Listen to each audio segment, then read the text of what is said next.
Tyler Dawson grabbed his pregnant sister by the throat and slammed her against the front door of their family mansion.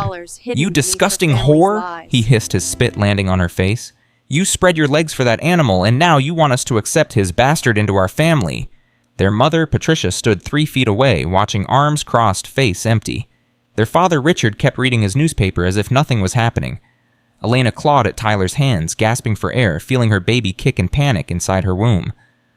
"Tyler, the baby," she choked out. "You're hurting the baby." He released her throat only to grab her arm and drag her toward the door. "That thing is not a baby, it's a stain, and you're going to get rid of it or you're going to disappear, just like your boyfriend will." He threw her onto the cold marble steps. She landed hard on her hip, her hands flying to protect her belly. The door slammed, the locks clicked, and Tyler's voice carried through the wood, "Dad should have drowned you at birth." But what Tyler Dawson didn't know was that someone had been watching Elena for 20 years. Someone who had planned for this exact moment. Someone who had hidden $235 million underground, waiting for the one Dawson who deserved to inherit everything. Before we dive into this incredible story, please subscribe to our channel and follow Elena's journey to the very end. Drop a comment telling us which city you're watching from so we can see how far this story travels around the world. Elena Marie Dawson learned early that her brother Tyler hated her. She was 4 years old when she first understood it. Their father Richard had come home from work and Elena had run to greet him, arms outstretched, laughing. Richard had picked her up, spun her around, called her his little princess.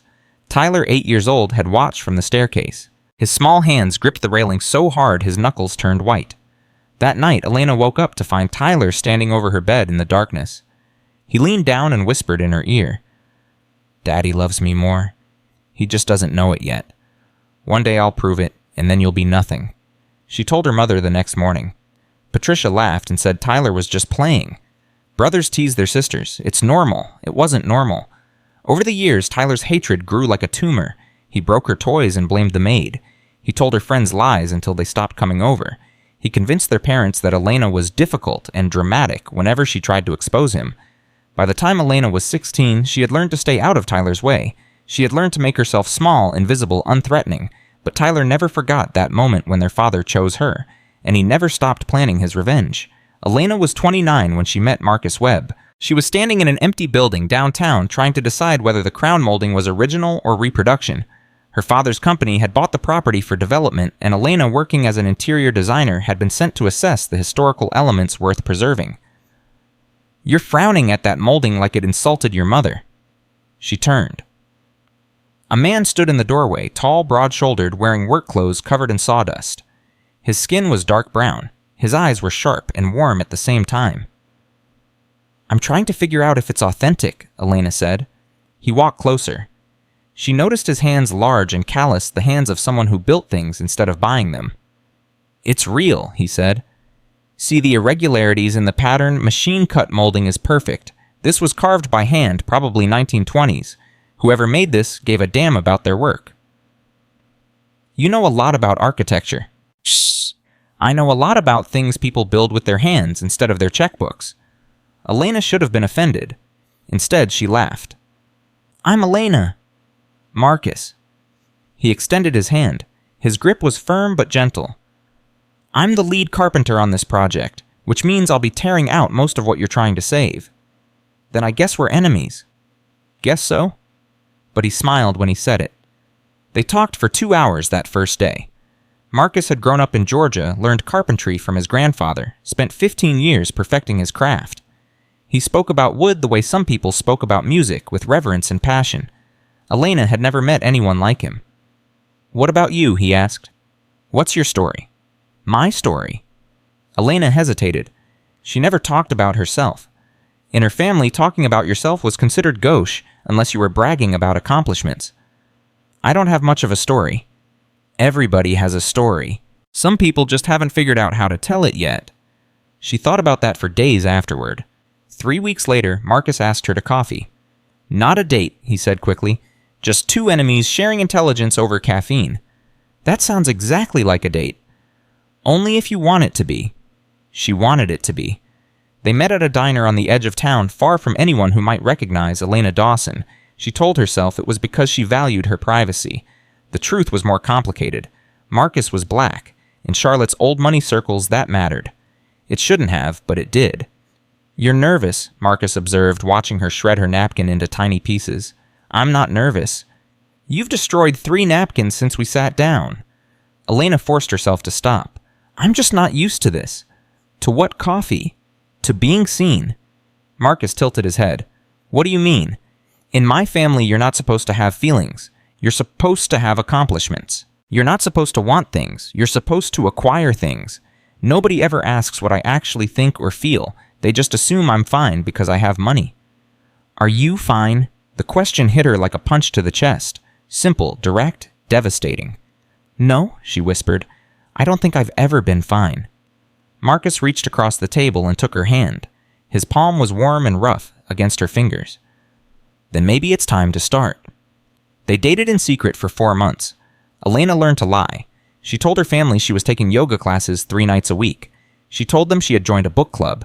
She told them anything that would buy her a few hours with Marcus. It wasn't just the physical attraction, though, that was powerful enough. It was the way he listened to her. The way he remembered small things she mentioned and brought them up weeks later.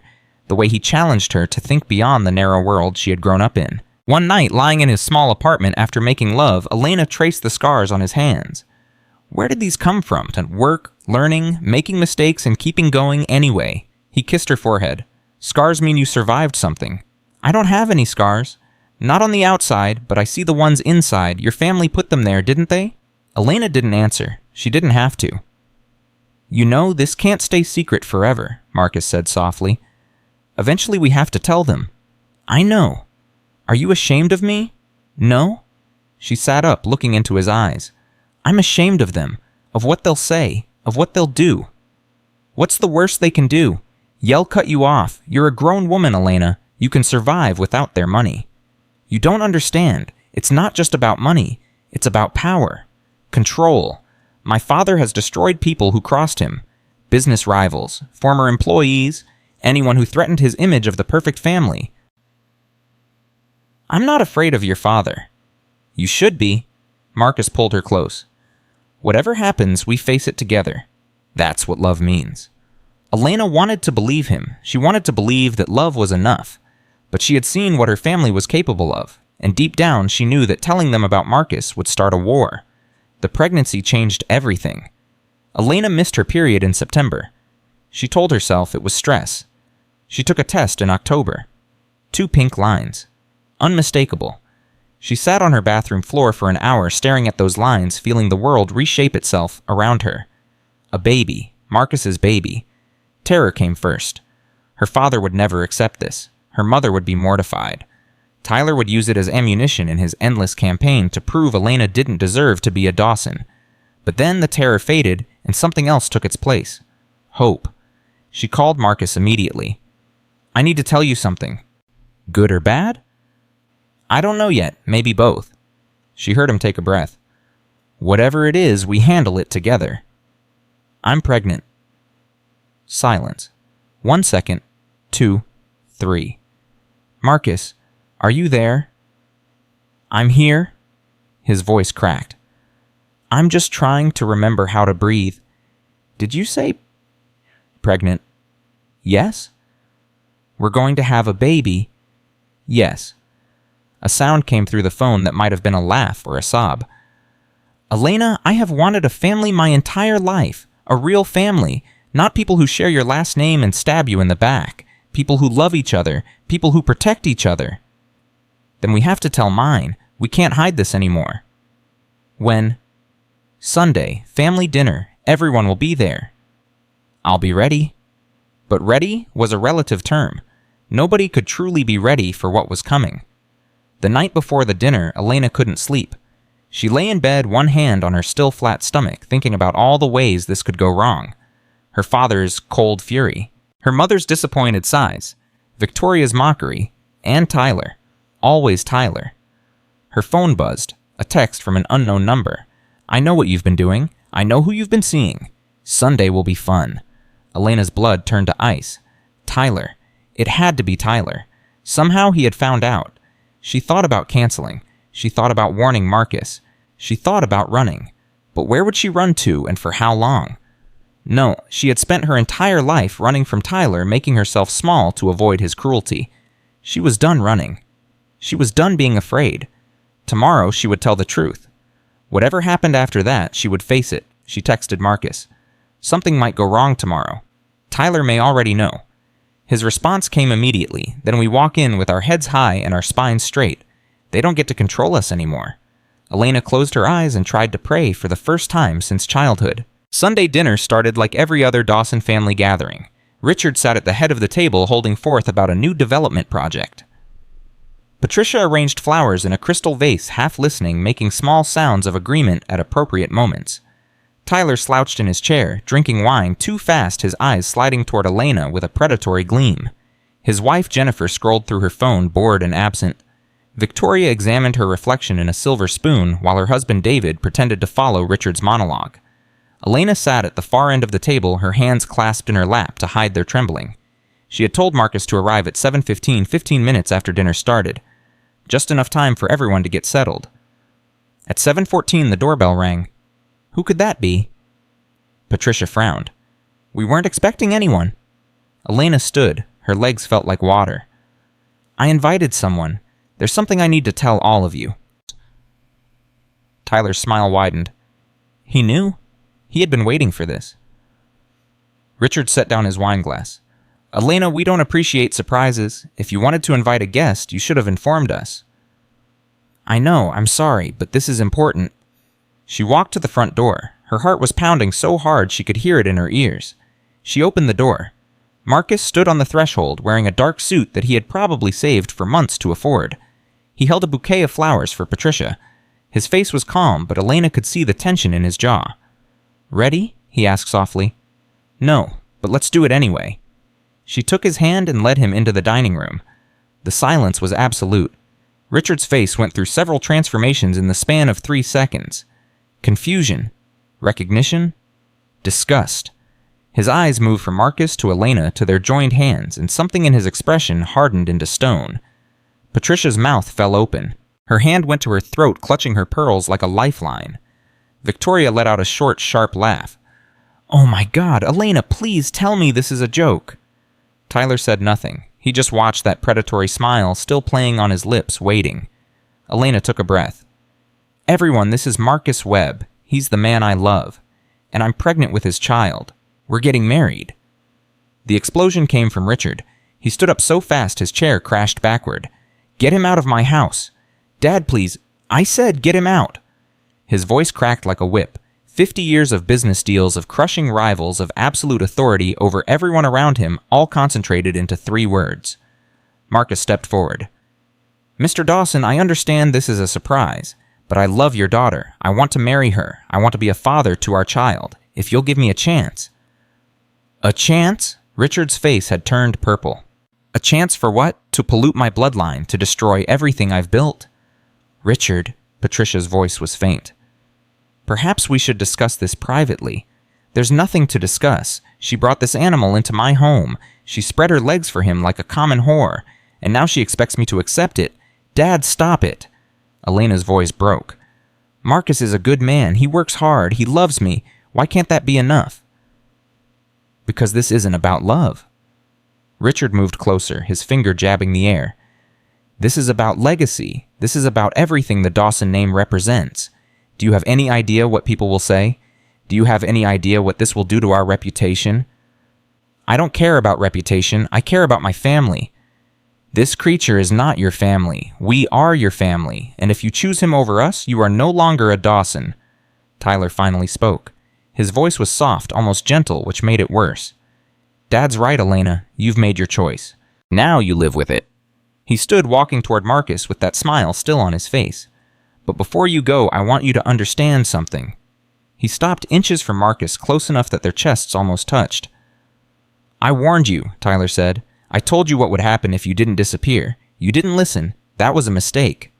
Marcus didn't flinch. I'm not afraid of you. You should be. Tyler's smile widened.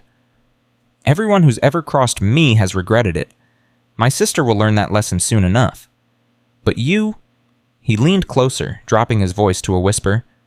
You'll learn it first. He stepped back, still smiling, and nodded toward the door. Get them out of here. I'm done looking at them.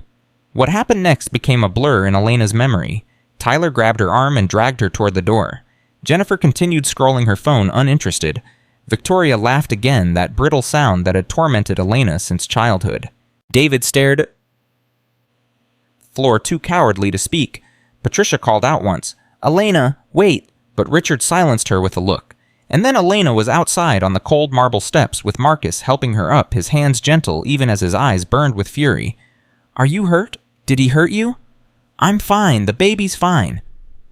"I'm going back in there. I'm going to—" "No." Elena grabbed his arm. "That's what he wants. He wants you to react. He wants an excuse to call the police, to press charges, to destroy you. He threatened you. He put his hands on you. And he'll do worse if we give him the opportunity. Please, Marcus, we have to go. We have to get somewhere safe." Marcus looked at the mansion, his jaw tight, his hands clenched into fists. For a long moment, Elena thought he would go back inside anyway. Consequences be damned. Then he exhaled slowly and put his arm around her. "Okay, we go, but this isn't over. I know. They don't get to treat you like this. Nobody does." "I know." They walked to Marcus's truck parked down the street. Elena didn't look back. She couldn't. As they drove away, Marcus said quietly, "That text you got last night. Tyler sent it, didn't he?" "I think so. He's been watching us, probably for weeks, maybe longer." Elena nodded. The realization settled over her like a shroud. "He'll come after us," she said. "He won't let this go." "Let him come. I'm not hiding from your brother." "Marcus, you don't understand. Tyler doesn't just want to win. He wants to destroy. He's been doing it to me my whole life. And now that I've humiliated him in front of the family, he'll do anything to make me pay." "What can he do?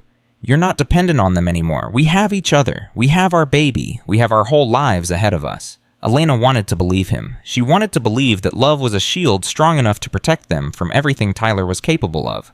But she had seen her brother's eyes. She had heard the promise in his whisper. Tyler wasn't just angry. He was excited, like a hunter who had finally cornered his prey. The next 6 weeks were the happiest and most terrifying of Elena's life. They found an apartment on the edge of town, small, cheap, with thin walls and unreliable heating. But it was theirs. They painted the nursery pale yellow. They bought a second-hand crib and scrubbed it until it gleamed. They talked about baby names, about the future, about the life they would build together. And every day, Elena waited for the other shoe to drop. It started with small things. Her interview at a prestigious design firm was suddenly canceled. The receptionist claimed there had been a scheduling error, but something in her voice said otherwise. A second firm told her they had decided to go in a different direction. The hiring manager wouldn't meet her eyes. A third firm was more direct. "We received some information about you that gave us pause. I'm sorry, but we can't move forward." "What information? From whom?" "I'm not at liberty to say." Elena knew. Of course she knew. She confronted Tyler by phone that night. "Stop interfering with my job search." Tyler laughed. "I don't know what you're talking about." "Someone has been calling every firm I apply to, telling them I'm unstable, dangerous. That's you, isn't it?" "Elena, why would I waste my time sabotaging your pathetic attempts at employment? You're doing a fine job destroying yourself without my help." "I know it's you. Prove it." He paused. "Oh, that's right, you can't. Because you have nothing. No money, no connections, no family, just a construction worker and a bastard growing in your belly. How does it feel, little sister? How does it feel to be nothing?" He hung up before she could respond. Marcus found her crying in the nursery that night. "What happened?" she told him. All of it. The canceled interviews, the blacklisting, Tyler's phone call. Marcus's face hardened. "We leave Charlotte. We go somewhere else. Somewhere he can't reach us.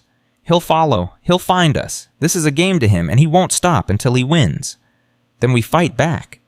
With what? We have no money, no lawyers, no power. He has everything." Marcus knelt beside her, taking her hands. "We have each other. We have our baby, and we have something Tyler has never had in his life." "What's that?" "Something worth fighting for." Elena wanted to believe him. God, how she wanted to believe. But the worst was still coming. 3 weeks later, Marcus came home excited. "I got a job, a good one, lead carpenter on a high-rise project downtown. The pay is solid. Benefits, everything we need." Elena hugged him tightly. There's relief flooding through her. "That's wonderful. Who's the contractor?" "A company called Sterling Construction. They do a lot of commercial work in the area." The name meant nothing to Elena, but something cold touched the back of her neck anyway. A premonition, a warning. "Be careful," she said. "I'm always careful." "I mean it. Tyler is still out there, still planning something. I can feel it." Marcus kissed her forehead. "I'll be fine. Nothing is going to stop us now." He was wrong. The accident happened on a Tuesday afternoon. Elena was at home resting when her phone rang. Unknown number. She almost didn't answer. "Hello? Is this Elena Dawson?" "Yes." "Ma'am, this is Carolinas Medical Center. You're listed as the emergency contact for Marcus Webb." The world tilted. "What happened? Is he okay?" A pause. Too long, too careful. "Ma'am, I'm very sorry. Mr. Webb was involved in an accident at his work site this afternoon. A beam fell. The paramedics did everything they could, but his injuries were too severe." Elena heard the words from very far away, like they were being spoken underwater. "Ma'am, are you still there?" "He's dead." "I'm so sorry. We need you to come to the hospital to identify the body and make arrangements." The phone slipped from Elena's fingers. It hit the floor and the screen cracked, but she didn't notice. Marcus was dead. The man she loved. The father of her child. The only person who had ever truly seen her. She sank to her knees. A sound came out of her throat that wasn't quite human. Part scream, part howl, part something deeper, more primal, the sound of a heart breaking into pieces too small to ever reassemble. Marcus was dead. And somewhere in the back of her mind, beneath the grief and the shock and the disbelief, a small voice whispered, "Tyler did this." The investigation called it an accident. Workplace negligence. Inadequate safety protocols. Faulty equipment. The construction company Sterling Construction paid a settlement to avoid litigation. They expressed condolences. They promised to review their procedures. Elena didn't believe any of it. She hired a private investigator. A woman named Sandra Park, recommended by one of Marcus's friends. Sandra specialized in cases the police didn't want to touch. Cases involving powerful families. Cases involving convenient accidents. It took Sandra 3 weeks to find what Elena already knew in her bones. Sterling Construction had received a major contract from Dawson Development 2 months before Marcus's death. The site supervisor had received a cash payment of $50,000 the week before the accident. The beam that killed Marcus had been deliberately loosened. The safety equipment that should have protected him had been removed. Tyler Dawson had murdered Marcus Webb. He had made good on his promise. He had made Marcus disappear. Elena took the evidence to the police. She filed a report. She demanded an investigation. The detective who took her statement smiled sympathetically. "Ms. Dawson, I understand you're grieving. Sometimes grief makes us see patterns that aren't there. I have evidence, documents, witness statements. You have speculation and circumstantial connections, nothing that would hold up in court against a family like the Dawsons. So you're not going to do anything. I'll pass it along to the appropriate departments, but I wouldn't get your hopes up." Her file was buried. Her calls went unreturned. Her accusations were dismissed as the ravings of a hysterical pregnant woman. The Dawsons were too powerful, too connected, too protected, and Tyler was too smart to leave fingerprints. But Elena didn't give up. She kept pushing. She kept investigating. She kept gathering evidence. And that was when Tyler made his final move. The court papers arrived on a Wednesday morning. Petition for emergency guardianship and conservatorship. Filed by Tyler Dawson. Richard Dawson, Patricia Dawson, and Victoria Dawson against Elena Marie Dawson. The petition claimed that Elena was mentally unstable, that she had made violent threats against her family, that she was suffering from delusions related to her pregnancy, that her unborn child would be at risk if left in her care. Attached were affidavits from doctors she had never met diagnosing her with conditions she didn't have. Statements from family friends claiming she had always been erratic and disturbed. A psychological evaluation conducted without her knowledge or consent declaring her unfit to manage her own affairs. Elena read the papers 3 times, her hands shaking harder with each page. This couldn't be real. This couldn't be legal. But it was. Within 2 weeks, the court had frozen her remaining assets. Her apartment leased in Marcus's name was seized when she couldn't pay the rent. Her car was repossessed. Her credit cards were canceled. The Dawsons didn't just want to punish her. They wanted to erase her, to prove that anyone who defied them would be destroyed so completely that there would be nothing left. And they had almost succeeded. Elena sold everything she could.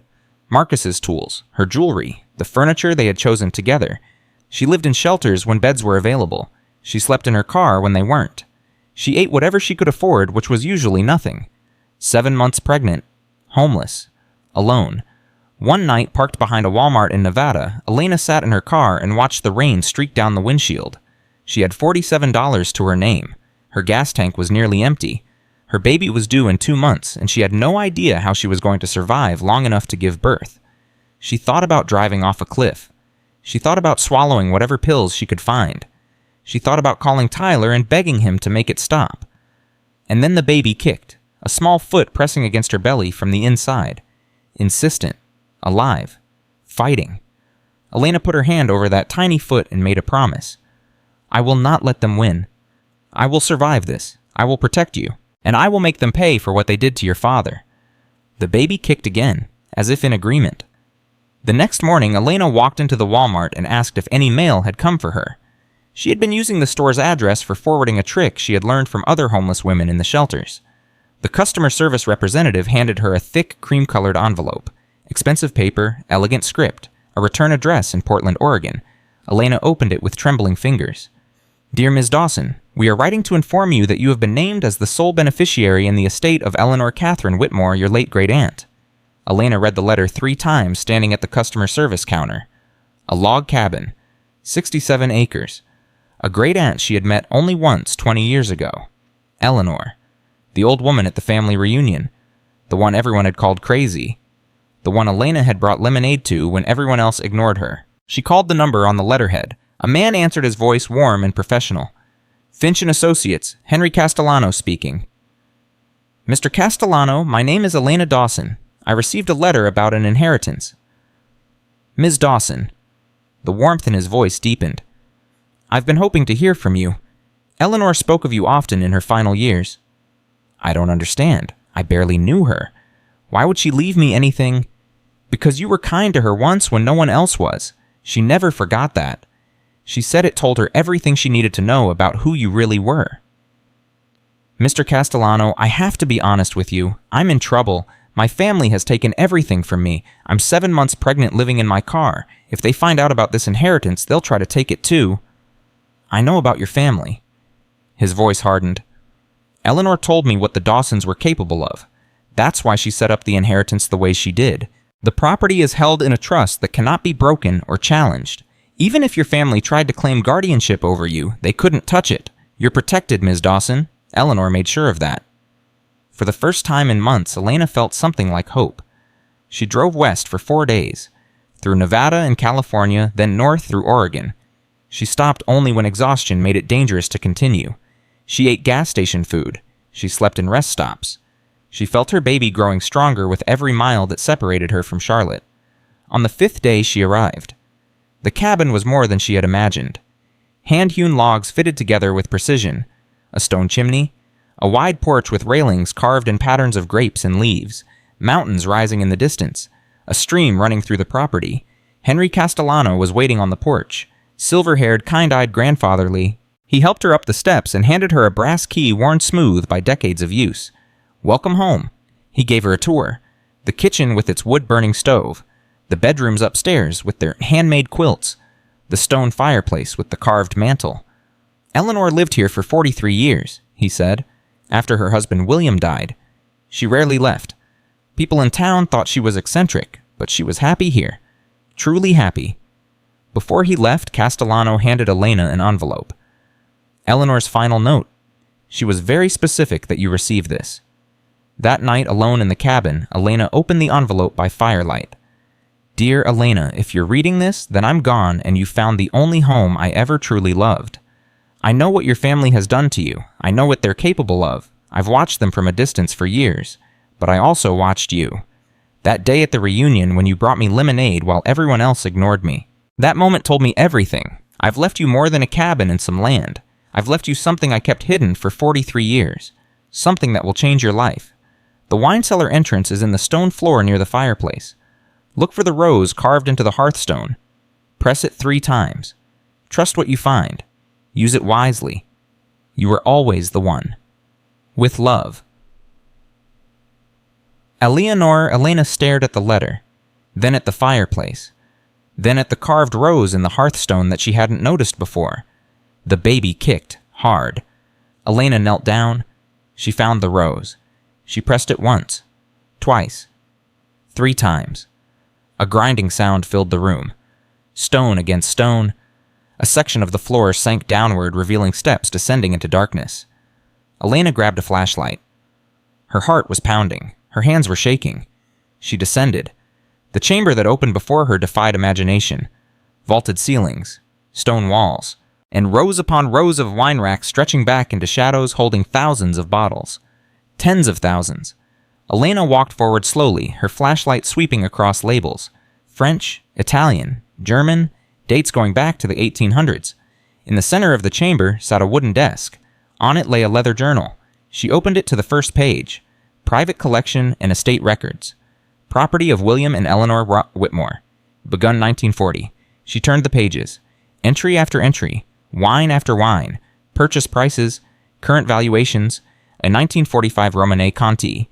Estimated value $2 million. A 1929 Chateau Lafite Rothschild. Estimated value $875,000. An 1811 Chateau d'Yquem. Estimated value $4.5 million. Page after page. Wine after wine. Million after million. The final entry was dated 2 months before Eleanor's death. Total collection value as of professional appraisal, $235,000. $235 million. Elena sank to her knees on the cold stone floor. $47. That's what she'd had yesterday. $47 and a dying car and a baby who deserved better. Now she had $235 million, and she had something else. Something even more valuable. Leverage. The Dawsons had money. They had connections. They had power. But they didn't have this. Elena pressed her hands against her belly, feeling her child move. "We're going to be okay," she whispered. "Better than okay. We're going to destroy them. Every single one. Tyler will pay for what he did to your father. I swear it on my life." Far away in Charlotte, Tyler Dawson was celebrating. His sister was homeless. His problem was solved. The family honor was restored. He had no idea that the woman he had tried to destroy had just inherited a fortune worth more than everything the Dawsons owned combined. He had no idea that Eleanor Whitmore had been watching him for years, documenting his cruelty, planning for this exact moment. He had no idea that the crazy old woman everyone had mocked had built a weapon worth $235 million, and she had given it to the one person with the courage to use it. Elena spent 3 days in the wine cellar. She cataloged every bottle, cross-referencing Eleanor's journal entries with the actual inventory. She photographed the labels, the dates, the authentication certificates that William had carefully preserved in waterproof containers. She counted and recounted until the numbers stopped feeling like fantasy. $235 million. Real, tangible, hers. On the fourth morning, she called Henry Castellano. "I need help," she said. "Legal help. The kind that can protect me from my family." "I've been expecting this call." His voice carried no surprise. "Eleanor prepared for this. She left detailed instructions and funds for your legal defense.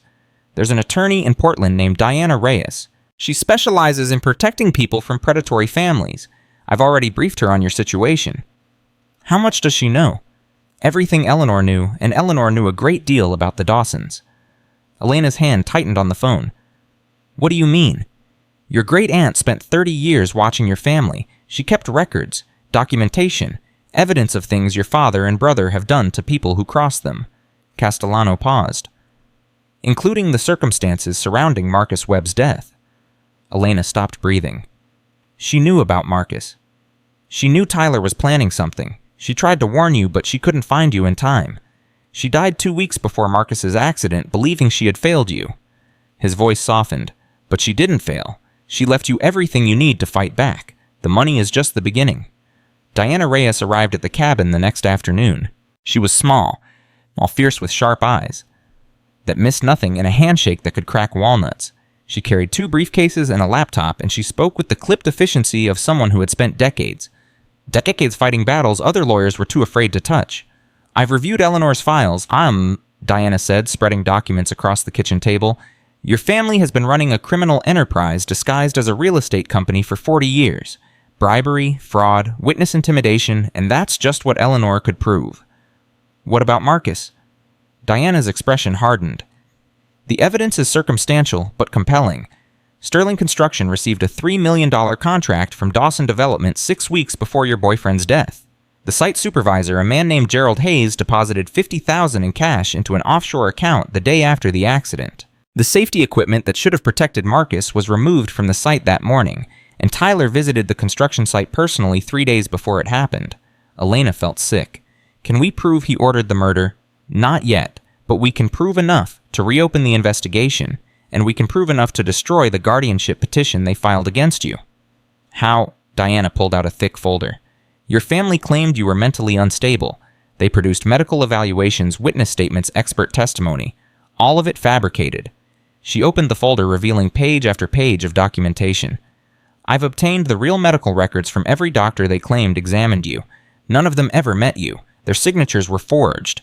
The psychological evaluation they submitted was written by a psychiatrist who lost his license 3 years ago for falsifying court documents.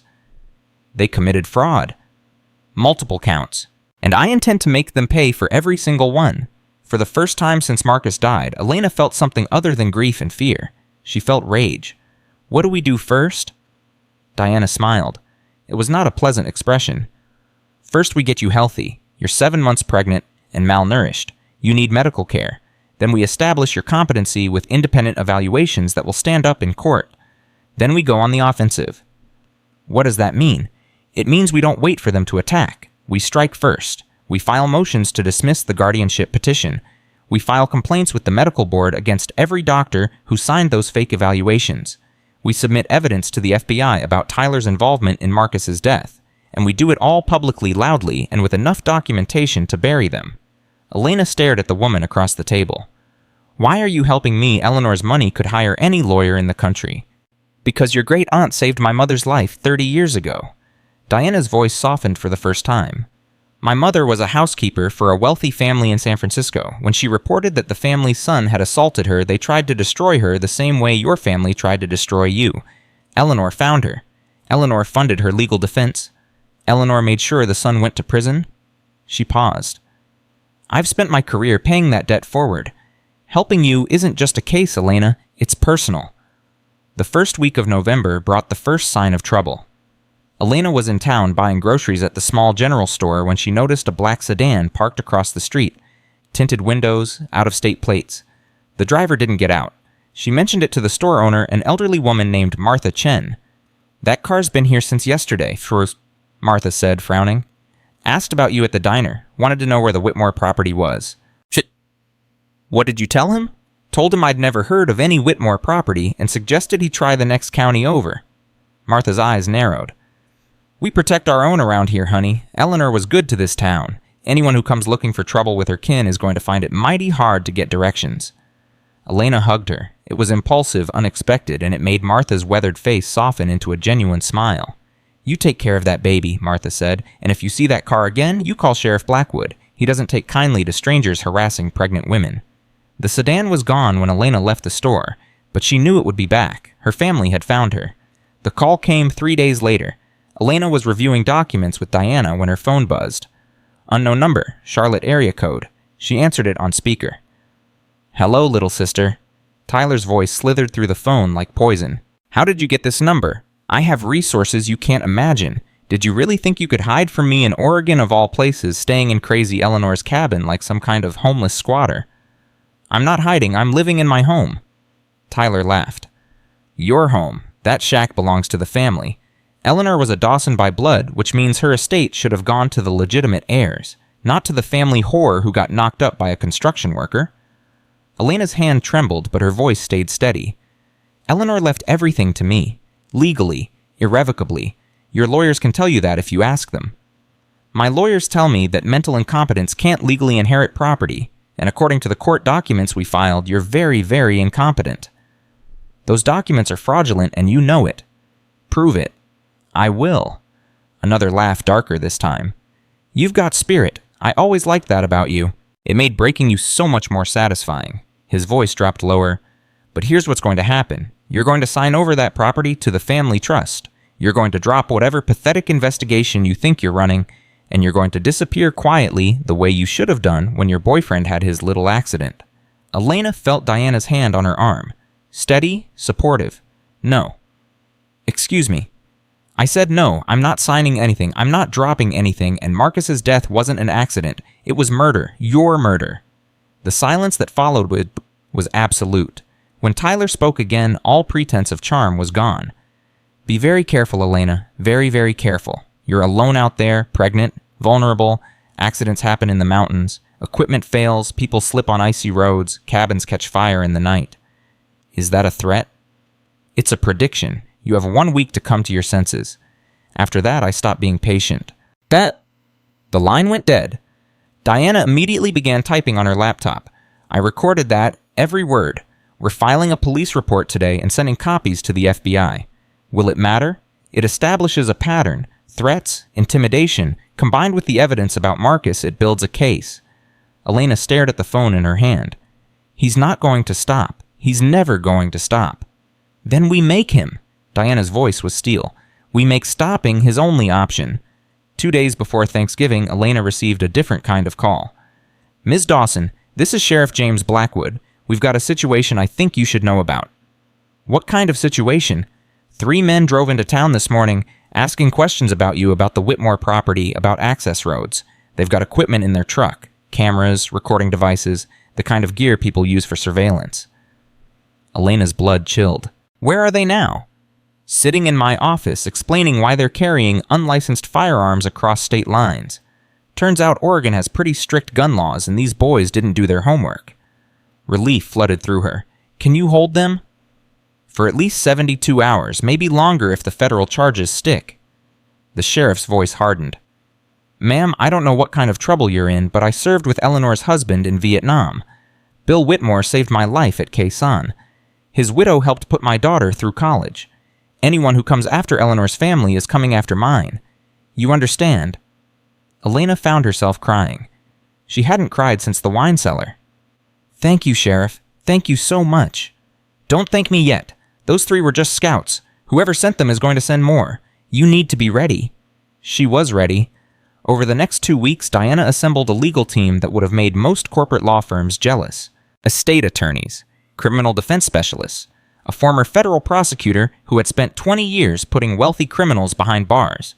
They worked out of the cabin, transforming the living room into a war room filled with documents, laptops, and evidence boards. And they found things. Terrible things. Richard Dawson had been bribing city officials for decades, securing zoning permits and building contracts through systematic corruption. Patricia Dawson had laundered money through a network of charitable foundations that existed only on paper. Victoria and her husband had committed securities fraud that had cost investors millions. And Tyler was a monster. The evidence Eleanor had compiled painted a picture of a man who had been destroying people since adolescence. A classmate who had accused him of assault later found dead of an apparent suicide. A business partner who had threatened to expose fraud killed in a hit-and-run that was never solved. 3 former employees who had filed complaints against him, all of whom had met with misfortune. 1 lost her house to a mysterious fire. 1 was arrested on fabricated drug charges. 1 simply vanished. And Marcus. Beautiful, kind, innocent Marcus, who had committed no crime except loving the wrong woman. Elena read every file. She studied every document. She memorized every name of every person Tyler had hurt. And she planned. December brought snow to the mountains and a baby who was increasingly impatient to enter the world. Elena was 8 months pregnant now, enormous and uncomfortable, but she refused to slow down. The court date for the guardianship hearing was set for January 15th. They had 6 weeks to prepare a case that would not only defeat her family's petition, but expose their crimes to the world. You need to rest, Diana said one evening, watching Elena pore over documents at midnight. I'll rest when it's over. If you collapse from exhaustion, it might be over sooner than you think. The baby needs you healthy. The case needs you coherent. Take a break. Elena set down her pen. I keep thinking about what Tyler said, about accidents happening, about cabins catching fire. The sheriff has deputies patrolling your road twice a day. We have security cameras on every approach. The alarm system would wake the dead. It's not enough. Nothing is enough. Elena pressed her hands against her belly. He's going to keep coming. Even if we win in court, even if we expose everything, Tyler doesn't care about consequences. He only cares about winning. Then we have to make sure he loses so badly that winning becomes impossible. How? Diana was quiet for a moment. Then she said, there's one piece of evidence we haven't used yet. Eleanor's final documentation, the file she compiled specifically about Marcus's death. I've seen it. It's all circumstantial. Not all of it. Diana pulled out a sealed envelope. "I've been holding this back because I wasn't sure you were ready. Eleanor's private investigator managed to obtain something before she died. Something that changes everything." Elena took the envelope. Inside was a single photograph. Tyler Dawson standing at a construction site pointing at a specific beam in an unfinished building. Gerald Hayes, the site supervisor, standing beside him, nodding. The timestamp in the corner showed the date 3 days before Marcus's death. Where did this come from? Security camera footage from a building across the street. Eleanor's investigator obtained it through channels I'm not going to ask about. It's not admissible in court because of how it was acquired, but it doesn't need to be. What do you mean? We don't need to convict Tyler in court. We just need to destroy him publicly. Diana's eyes glittered. Imagine this photograph on the front page of every newspaper in the country. Imagine Tyler trying to explain why he was at that construction site pointing at the exact beam that would fall and kill your boyfriend 3 days later. Imagine the questions, the investigations, the scrutiny.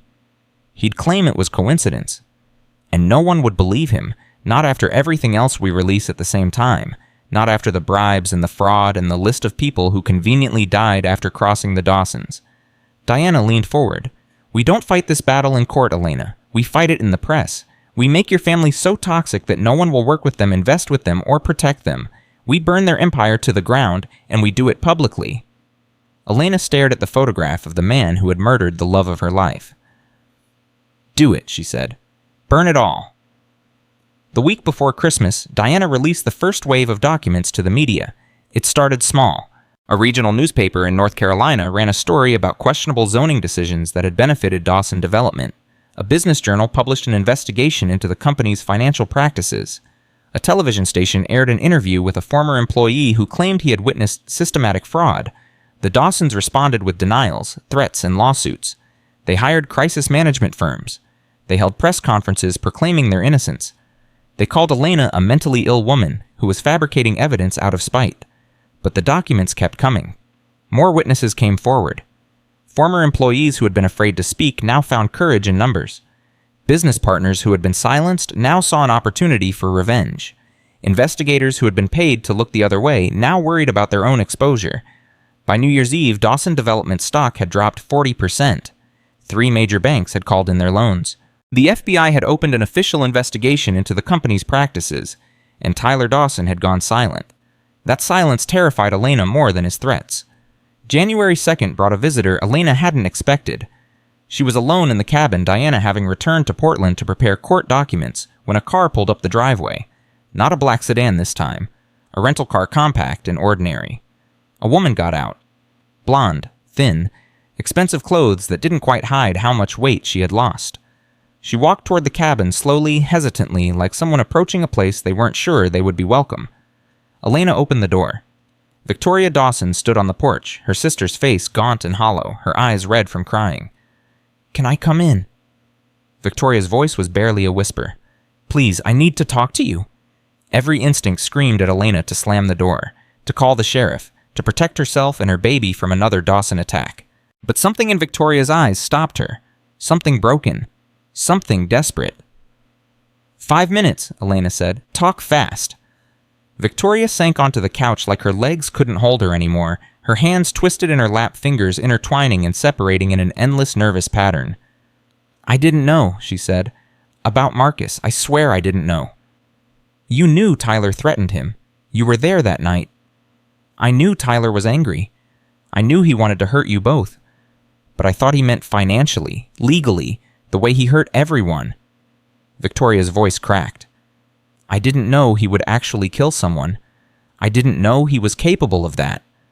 "You should have. You grew up with him. You saw what he did to people." "I saw him break toys, ruin careers, destroy businesses. But murder," Victoria shook her head violently.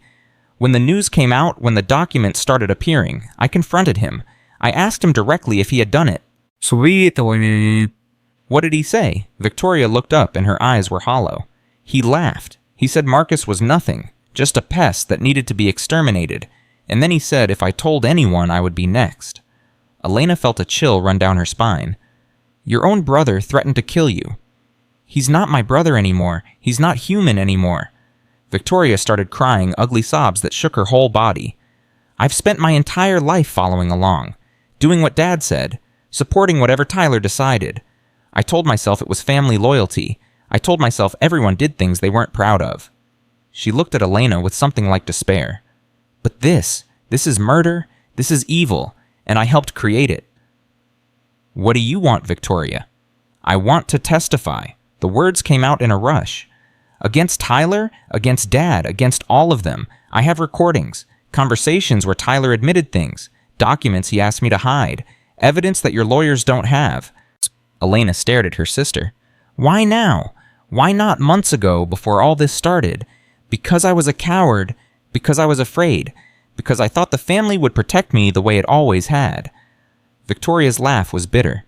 But there is no family. There never was. Just people using each other, hurting each other, destroying anyone who got in the way. I don't want to be that person anymore. I don't want to die knowing I helped a murderer escape justice. And you think testifying will make you a good person? No, I think testifying is the bare minimum of human decency that I should have shown years ago. Victoria stood pulling a flash drive from her pocket. This has everything, every recording, every document, every secret Tyler thought was safe.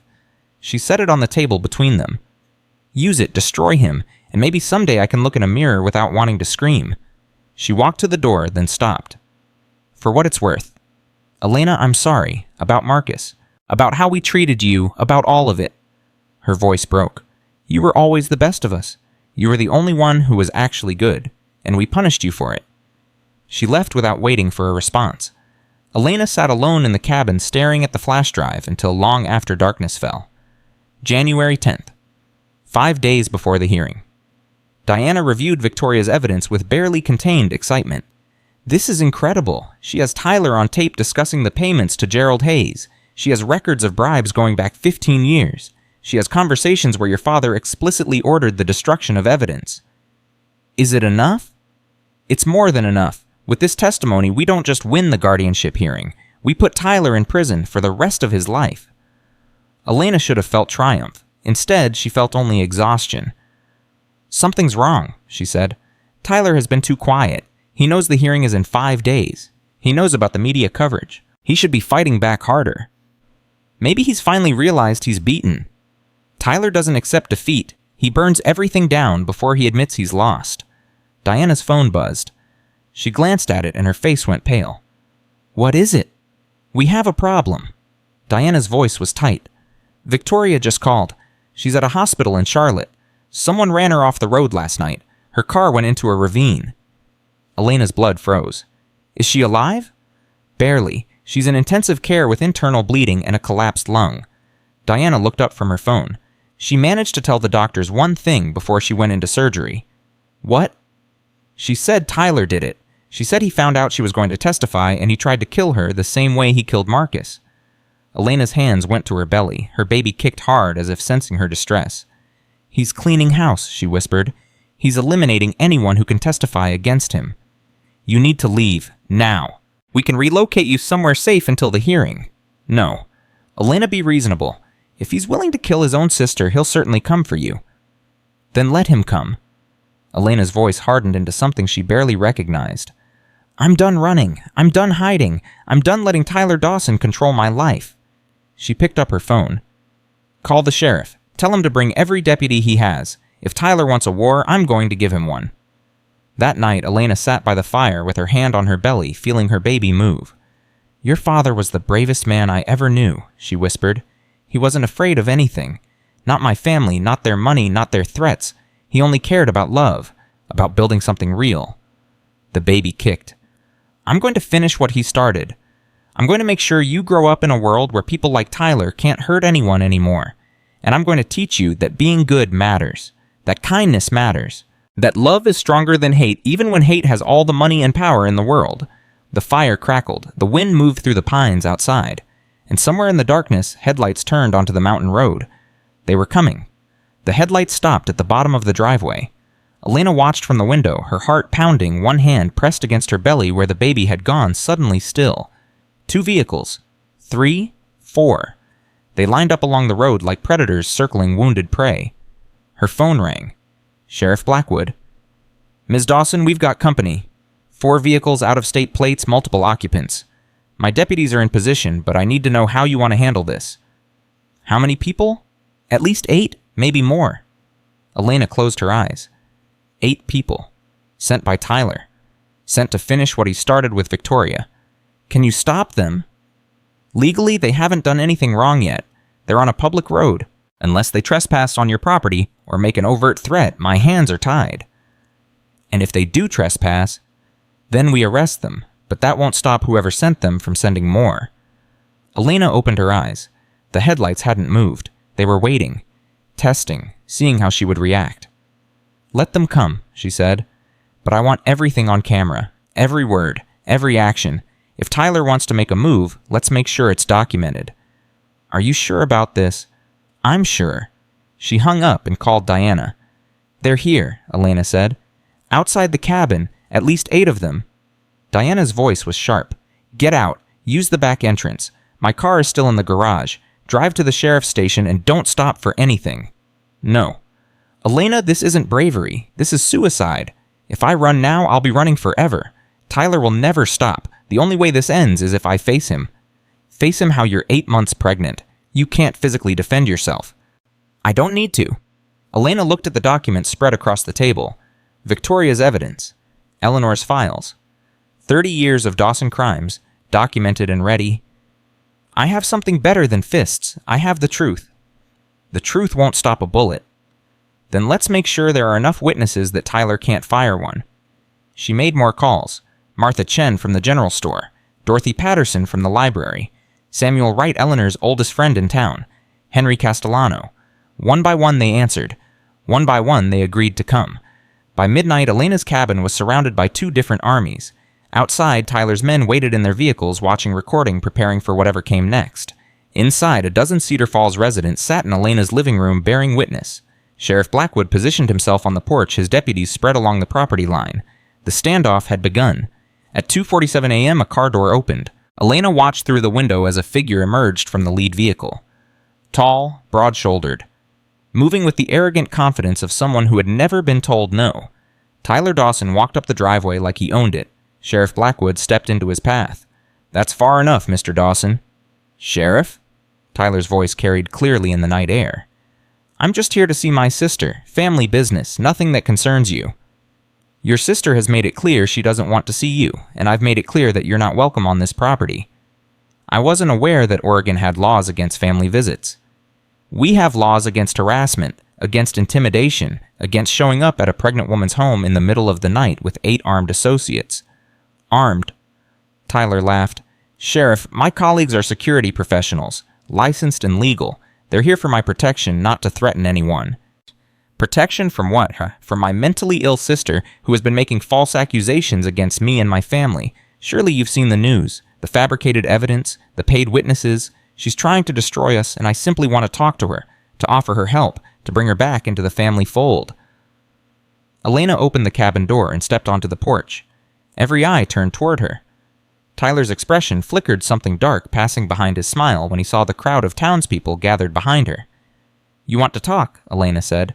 Then talk, but everyone here is going to hear every word. Tyler's smile tightened. Sister, you look well. Pregnancy suits you.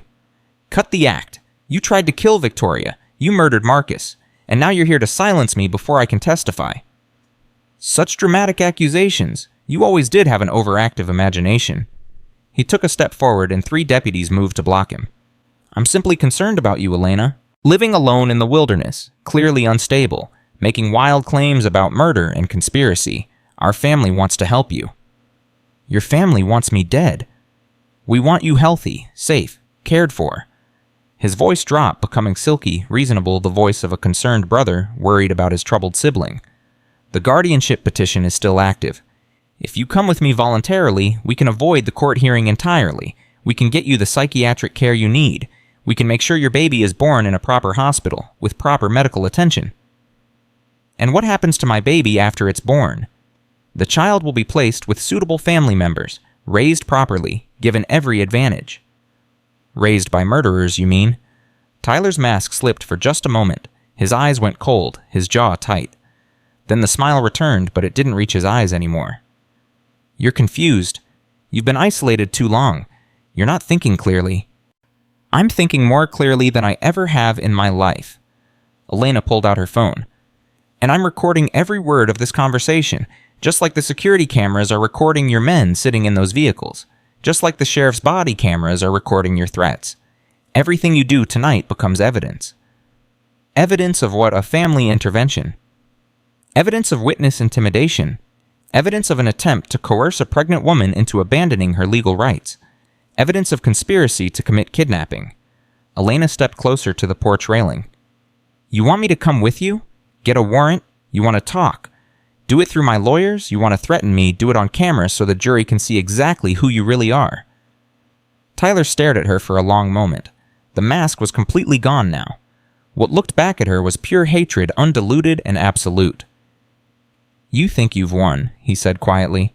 You think your little army of small-town nobodies can protect you. You think your lawyers and your evidence and your witnesses will be enough. He shook his head slowly. You don't understand who you're dealing with. You've never understood. I understand perfectly. You're a bully who's never faced consequences. A murderer who's never been caught. A monster who's been protected by money and power his entire life. Elena's voice was steady. But that's over now. I have evidence you can't suppress. I have witnesses you can't intimidate. And I have something you've never had. What's that? People who actually care about me. Not because of what I can give them. Not because of my last name. Because of who I am. She gestured at the townspeople behind her. You can't buy them. You can't threaten them. And you can't make them disappear. Tyler looked at the crowd, at the deputies, at the cameras, recording everything. For the first time, something like uncertainty flickered across his face. This isn't over, he said. No, it's just beginning. He turned and walked back to his vehicle. His men followed. One by one, the cars pulled away, disappearing down the mountain road. Elena watched until the last headlight vanished. Then her legs gave out. Sheriff Blackwood caught her before she hit the ground. Easy now. Let's get you inside. Martha Chen appeared with a blanket. Dorothy Patterson brought hot tea. Samuel Wright helped ease her onto the couch while Henry Castellano checked her pulse with surprisingly steady hands. The baby, Elena gasped. I felt something. A pain. Where? My back, my stomach, I don't know. It happened when I was talking to him. Martha's face went pale. We need to get you to a hospital, now. No, the hearing is in 4 days. I can't be in a hospital when... Elena? Diana's voice cut through the chaos. She had arrived sometime during the standoff, slipping in through the back entrance. If you're in labor, nothing else matters. The case can wait. Your baby cannot. Another pain hit sharper this time. Elena doubled over, clutching her stomach. That's 30 seconds apart, Martha said. This baby is coming whether we're ready or not.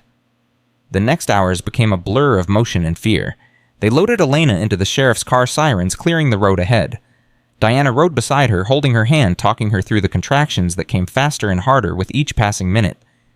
You're doing great. Just breathe. Focus on my voice. The hearing, the evidence, Victoria. All handled. I have associates in Portland ready to present the case if you can't be there. Victoria is stable and conscious. She's already given a preliminary statement to the FBI. Diana squeezed her hand. You've done your part. Now let the rest of us do ours. Tyler won't stop. He'll try something else. Tyler is being watched by every law enforcement agency in 3 states. If he so much as jaywalks, he'll be arrested. Diana's voice softened. You protected yourself tonight, Elena. You protected your baby. Now it's time to let other people protect you. They reached the hospital at 4:23 a.m. The next 14 hours were the longest of Elena's life. Contractions that felt like being torn apart from the inside. Doctors and nurses moving in and out, checking monitors, adjusting medications, speaking in calm voices that didn't match the urgency in their eyes. Diana stayed by her side through all of it. Martha Chen waited in the hallway. Sheriff Blackwood posted a deputy outside the door. The Cedar Falls community had closed ranks around one of their own. At 6:47 p.m. on January 11th, 4 days before the hearing that would determine her future, Elena Marie Dawson gave birth to a baby girl. 7 pounds, 3 ounces, 10 fingers, 10 toes. A shock of dark hair. Like her father's. Eyes that would probably turn brown like Marcus's had been. Elena held her daughter for the first time and felt something break open inside her chest. Not pain this time, something bigger. Something that remade the world around it. Hello, beautiful, she whispered. I'm your mama, and I have been waiting for you my whole life." The baby's eyes opened unfocused but searching, finding Elena's face and holding there. "Your daddy isn't here? I wish he was. I wish he could see how perfect you are." Tears streamed down Elena's cheeks. "But I'm going to tell you about him every day. I'm going to make sure you know how much he loved you, how much he wanted you, how brave he was." Diana appeared in the doorway. Her eyes were red, but she was smiling. "She's beautiful. What are you going to name her?" Elena looked at her daughter's face, at Marcus's face looking back at her. "Hope," she said. "Hope Eleanor Webb, because that's what she is. That's what her father gave me. That's what Eleanor gave me. Hope when I had nothing else." "Hope." Diana nodded. "That's perfect." The hospital room was quiet except for the soft sounds of the baby breathing, of machines humming, of life continuing despite everything that had tried to end it. Then Diana's phone buzzed. She glanced at it and her expression changed. "What is it?" "The FBI just arrested Tyler." Elena's heart stopped. "What?" Gerald Hayes flipped.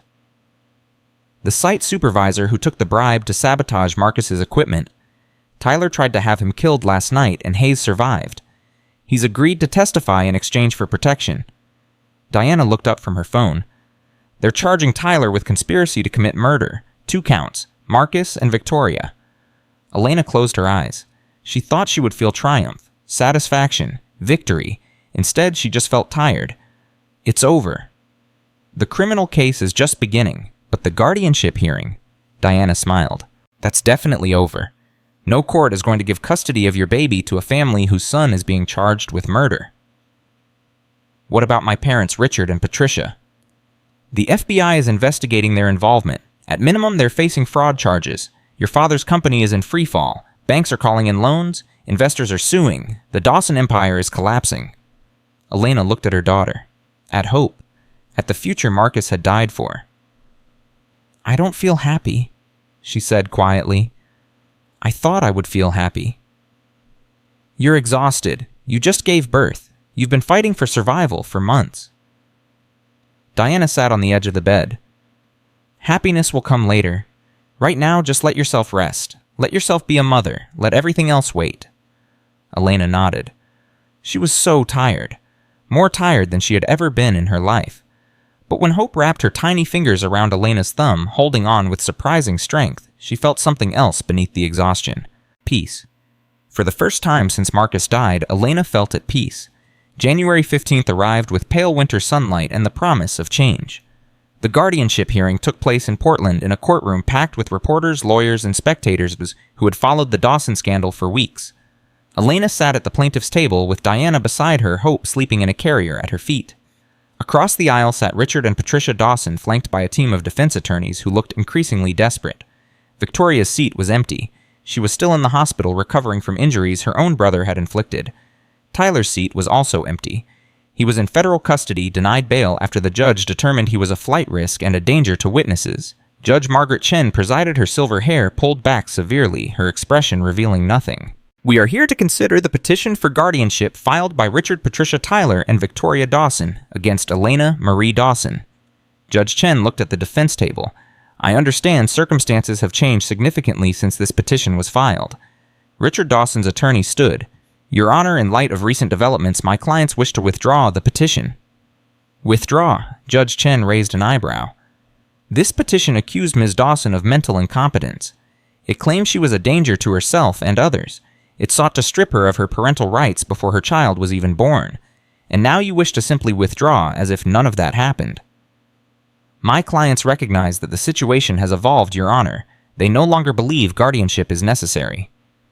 "I'm sure they don't, particularly since 2 of the petitioners are now facing criminal charges and the supporting documentation has been exposed as fraudulent." Judge Chen's voice hardened. "I have reviewed the evidence submitted by Ms. Dawson's counsel. The medical evaluations your clients presented were forged. The psychiatric assessment was conducted by a doctor who lost his license 3 years ago. The witness statements were obtained through bribery and intimidation." Richard Dawson's face had gone gray. Patricia stared straight ahead, her expression frozen. "Your Honor." Diana stood. "My client requests that the court not only dismiss this petition, but issue a formal finding of fraud and sanction the petitioners both for abuse of process. Furthermore, we request a restraining order preventing any member of the Dawson family from contacting Ms. Dawson or her child. Ms. Reyes, I am inclined to grant all of those requests. Judge Chen looked at the Dawsons with undisguised contempt. But first, I want to hear from Ms. Dawson herself. Elena, please approach. Elena stood on shaking legs. She walked to the witness stand carrying Hope in her arms. The baby was awake now, looking around with wide eyes that didn't yet understand the significance of this moment. Ms. Dawson, Judge Chen said, her voice gentler now, you have been through an extraordinary ordeal. Your family attempted to destroy you. They took your money. They threatened your life. They murdered the father of your child. And yet you are here standing before this court holding your daughter. That takes remarkable strength.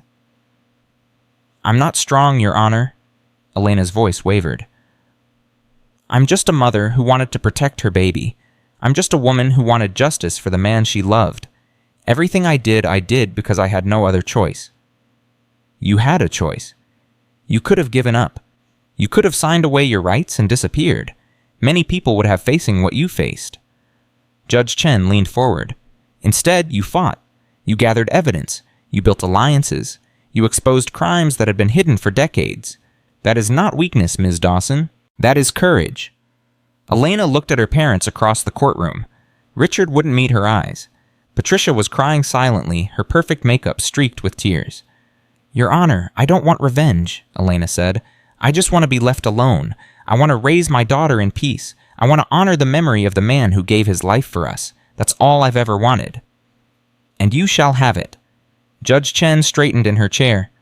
This petition is dismissed with prejudice. A formal finding of fraud is entered against all petitioners. Sanctions will be determined at a later hearing, and a permanent restraining order is hereby issued prohibiting Richard Patricia Tyler and Victoria Dawson from any contact with Elena Marie Dawson or her minor child, Hope Eleanor Webb. The gavel came down. It was over. Elena sank back into her chair, clutching Hope against her chest. Diana put an arm around her shoulders. Across the courtroom, reporters were already calling their editors, typing furiously on laptops, capturing the moment when the Dawson family's decades of abuse finally caught up with them. Richard Dawson stood slowly. For a moment, he looked at Elena. His face was empty, all the arrogance and cruelty stripped away, leaving only a hollow man who had lost everything. He opened his mouth as if to speak, then he turned and walked out of the courtroom without a word. Patricia lingered. She took a step toward Elena, then stopped. Her hand reached out trembling as if she wanted to touch her granddaughter. Elena, she whispered, please, I know I don't deserve it, but please, can I just see her? Just once? Elena looked at her mother, at the woman who had watched Tyler threaten her and said nothing, who had stood by while her husband destroyed her life, who had chosen money and reputation over her own daughter. No, Elena said. You made your choice. Now live with it. Patricia's face crumpled. She made a sound that might have been a sob, then turned and stumbled after her husband. Diana helped Elena stand. Let's get out of here. The press is going to be insane, but we have a back exit arranged. Wait. Elena looked around the courtroom. There's something I need to do first. She walked to where the reporters had gathered their cameras and microphones, ready, their questions already forming. Ms. Dawson, how do you feel about the verdict? Ms. Dawson, what's next for you and your daughter? Ms. Dawson, do you have any comment on your brother's arrest? Elena raised her hand, and the chaos quieted. I have a statement, she said. And then I'm never going to talk about my family again. She looked directly into the cameras. My name is Elena Dawson. 8 months ago, I was thrown out of my family's home because I fell in love with a man they considered beneath them. His name was Marcus Webb. He was a carpenter. He was kind. He was brave. And he was murdered by my brother Tyler because Tyler couldn't stand that I had found happiness outside his control. The courtroom was silent. I spent months homeless, pregnant, terrified. My family tried to have me declared mentally incompetent. They fabricated evidence. They bribed witnesses. They did everything in their power to destroy me and take my child. Hope stirred in her arms, making a soft sound. Elena looked down at her daughter and smiled. But they failed? Because there are still good people in this world. People who helped me when I had nothing. People who protected me when I couldn't protect myself. People who believed me when no one else would. She looked up again. "This is my daughter Hope. She's 4 days old. She will never know her father, but she will know who he was. She will know that he loved her before she was even born. She will know that he died because he refused to abandon us no matter what it cost him." Tears were streaming down her face now, but her voice stayed steady. "I'm not going to let what happened to me define my life. I'm not going to spend the rest of my days seeking revenge or nursing hatred. My brother will face justice. My parents will face consequences. But I'm done fighting." She took a breath. "There's an organization I'm establishing in Marcus's name. The Marcus Webb Foundation. It will help women who are fleeing abusive families. Women who have been betrayed by the people who should have protected them. Women who are pregnant and alone and terrified the way I was." Diana stepped forward, handing Elena a card. "If you're watching this and you need help, call this number. We will believe you. We will protect you. We will help you build a new life." She looked into the cameras one last time. "That's my statement. That's my legacy. Not revenge, not hatred, hope." She turned and walked out of the courtroom. Diana at her side, Hope in her arms. Behind her, the cameras kept rolling, capturing the moment when a woman who had lost everything chose to build something new. The drive back to Cedar Falls took 4 hours. Elena sat in the passenger seat watching the winter landscape pass Hope sleeping peacefully in her car seat. Diana drove in silence, respecting the weight of what had just happened. As they crossed into the valley where the cabin waited, Elena spoke for the first time in hours. "Do you think Tyler will ever get out? The charges are solid. Gerald Hayes is cooperating. Victoria is cooperating. The evidence is overwhelming." Diana glanced at her. "He's going to prison for a very long time. Maybe forever. And my parents? The fraud charges will stick. Your father's company is finished. Their assets are being frozen pending investigation." Diana paused. "They'll probably avoid prison, but everything they built is gone. Their reputation, their wealth, their legacy, all of it." Elena thought about that. About Richard Dawson, who had built an empire on lies and cruelty, watching it crumble to nothing. About Patricia Dawson, who had chosen her husband over her daughter, now facing the consequences of that choice. She waited for satisfaction, for closure, for some sense that justice had been served. Instead, she just felt empty. "I thought I would feel different," she said. "I thought winning would feel like something." "What does it feel like?" "Like the end of a book you've been reading for too long. You're glad it's over, but you're not sure what comes next." Diana pulled up to the cabin. The security cameras were still in place. The sheriff's cruiser was still parked by the road, but somehow everything looked different now. "What comes next," Diana said, "is whatever you want. You have resources, you have freedom, you have a beautiful daughter and a whole life ahead of you." She smiled. "For the first time in your life, Elena, no one is controlling you. No one is threatening you. No one is telling you who to be. You get to decide." Elena looked at the cabin, at Eleanor's cabin, at her cabin now. "I want to stay here," she said. "I want to raise Hope in a place where people are good, where community means something, where Marcus would have been happy." "Then stay." "And the foundation. I want to build it here. Not in some big city where I don't know anyone. Here where I can see the people we're helping, where I can be part of something real." Diana nodded. "I'll start drawing up the paperwork tomorrow. We can use Eleanor's estate as the initial funding. The wine collection alone will generate enough to operate for decades." Elena unbuckled her seatbelt, but she didn't move to get out. "Diana." "Yes." "Thank you for everything. For believing me when you had no reason to. For fighting for me when I couldn't fight for myself." Elena's voice cracked. "I don't know how I'll ever repay you." "You already have." Diana's eyes were wet. "You survived. You won. And you're going to help other women do the same. That's all the payment I need." They hugged awkwardly across the center console, both of them crying. Both of them laughing at themselves for crying. Then Elena got out of the car, collected Hope from the back seat, and walked toward the cabin. The door opened before she reached it. Martha Chen stood in the doorway, a casserole in her hands. Dorothy Patterson was behind her, holding flowers. Samuel Wright waited on the porch, a handmade cradle at his feet. "Welcome home, Martha said. "We thought you might be hungry."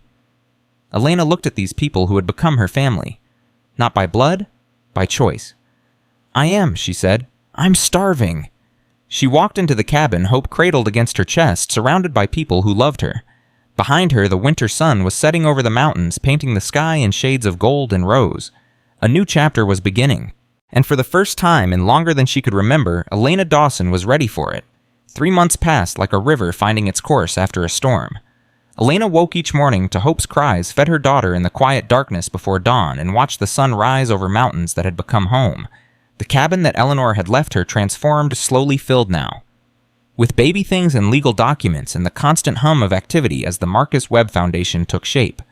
Diana visited weekly bringing paperwork and updates. The foundation's nonprofit status had been approved. Donations were flowing in from across the country, people moved by Elena's story, people who had survived similar betrayals and wanted to help others do the same. A building in Cedar Falls had been purchased and renovated. Staff had been hired. The first clients were already being served. But the shadow of the Dawson family still lingered. On a Tuesday morning in April, Elena was nursing Hope when her phone buzzed. Diana's name flashed on the screen. "The trial date is set," Diana said, without preamble. "June 15th. Tyler's lawyer tried to push for a delay, but the judge denied it." Elena felt her stomach tighten. "Will I have to testify?" "The prosecution wants you on the stand. You're their star witness. Your testimony about Tyler's threats, about the night they threw you out, about everything that followed. It's crucial to establishing motive." "And Hope?" "You can bring her if you want, or leave her with Martha. Either way, you need to be there." Elena looked at her daughter peacefully nursing, unaware of the violence that had shaped her existence. "I'll testify, but Hope stays here. I don't want her anywhere near that courtroom." "Understood. I'll make the arrangements." After Diana hung up, Elena sat in silence for a long time. 3 months of peace. 3 months of healing. And now she would have to face Tyler again, look into the eyes of the man who had murdered Marcus and tell a jury exactly what kind of monster her brother really was. Hope finished nursing and fell asleep against Elena's chest. "Your daddy would be so proud of you," Elena whispered, "and I'm going to make sure his killer pays for what he did." The weeks that followed were consumed by preparation. The prosecution team flew to Oregon twice, spending hours going over Elena's testimony, preparing her for cross-examination, warning her about the tactics Tyler's defense would use. "They're going to attack your credibility," the lead prosecutor, a sharp-eyed woman named Catherine Walsh, explained. "They'll say you're mentally unstable. They'll bring up the guardianship petition, the accusations your family made. They'll try to paint you as a scorned woman seeking revenge." "I am seeking revenge," Elena said quietly. "No, you're seeking justice. There's a difference and you need to understand it before you take that stand." Catherine leaned forward. "Revenge is emotional. It's messy. It gives the defense ammunition. Justice is calm. It's factual. It's devastating because it doesn't need to exaggerate." "How do I stay calm when I'm looking at the man who killed Marcus?" "You don't look at Tyler. You look at the jury. You speak to them. You tell them your story in your own words, without anger, without tears, if you can help it. Let the facts be devastating. Let the evidence speak. Your job is just to be credible." Elena practiced. Every night after Hope went to sleep, she sat in front of a mirror and rehearsed her testimony. She learned to control her voice, to breathe through the moments when emotion threatened to overwhelm her, to present her story with the calm clarity Catherine demanded. It was the hardest thing she had ever done, but she did it. May brought unexpected visitors. Elena was working in the Foundation's new office when Martha Chen knocked on the door, her face troubled. "There's someone here to see you. Says she's your sister." Elena's blood went cold. "Victoria." "That's what she said. She looks terrible, Elena. Thin as a rail, walking with a cane. Should I send her away?" Elena thought about it. Victoria had tried to help in the end. She had given Elena the evidence that helped bring Tyler down. She had nearly died for it. "Send her in."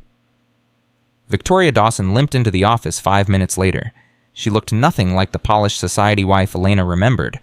Her hair was unwashed, pulled back in a messy ponytail. Her clothes were expensive, but wrinkled as if she had been wearing them for days.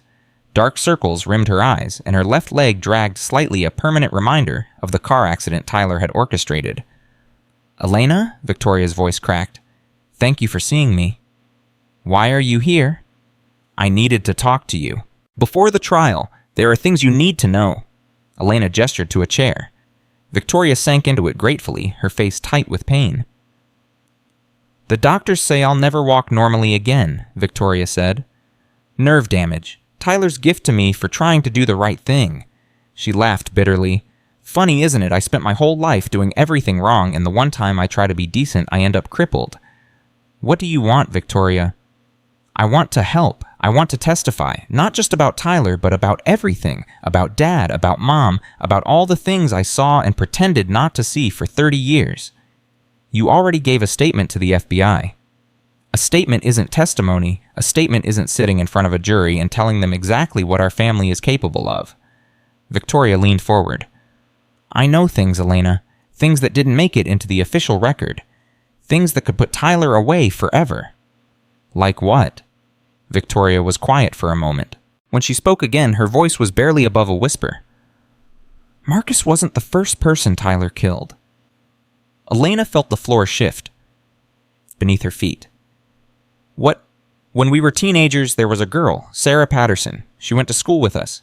Tyler was obsessed with her, but she rejected him, publicly, humiliated him in front of the whole school. I remember her. She died in a car accident. It wasn't an accident.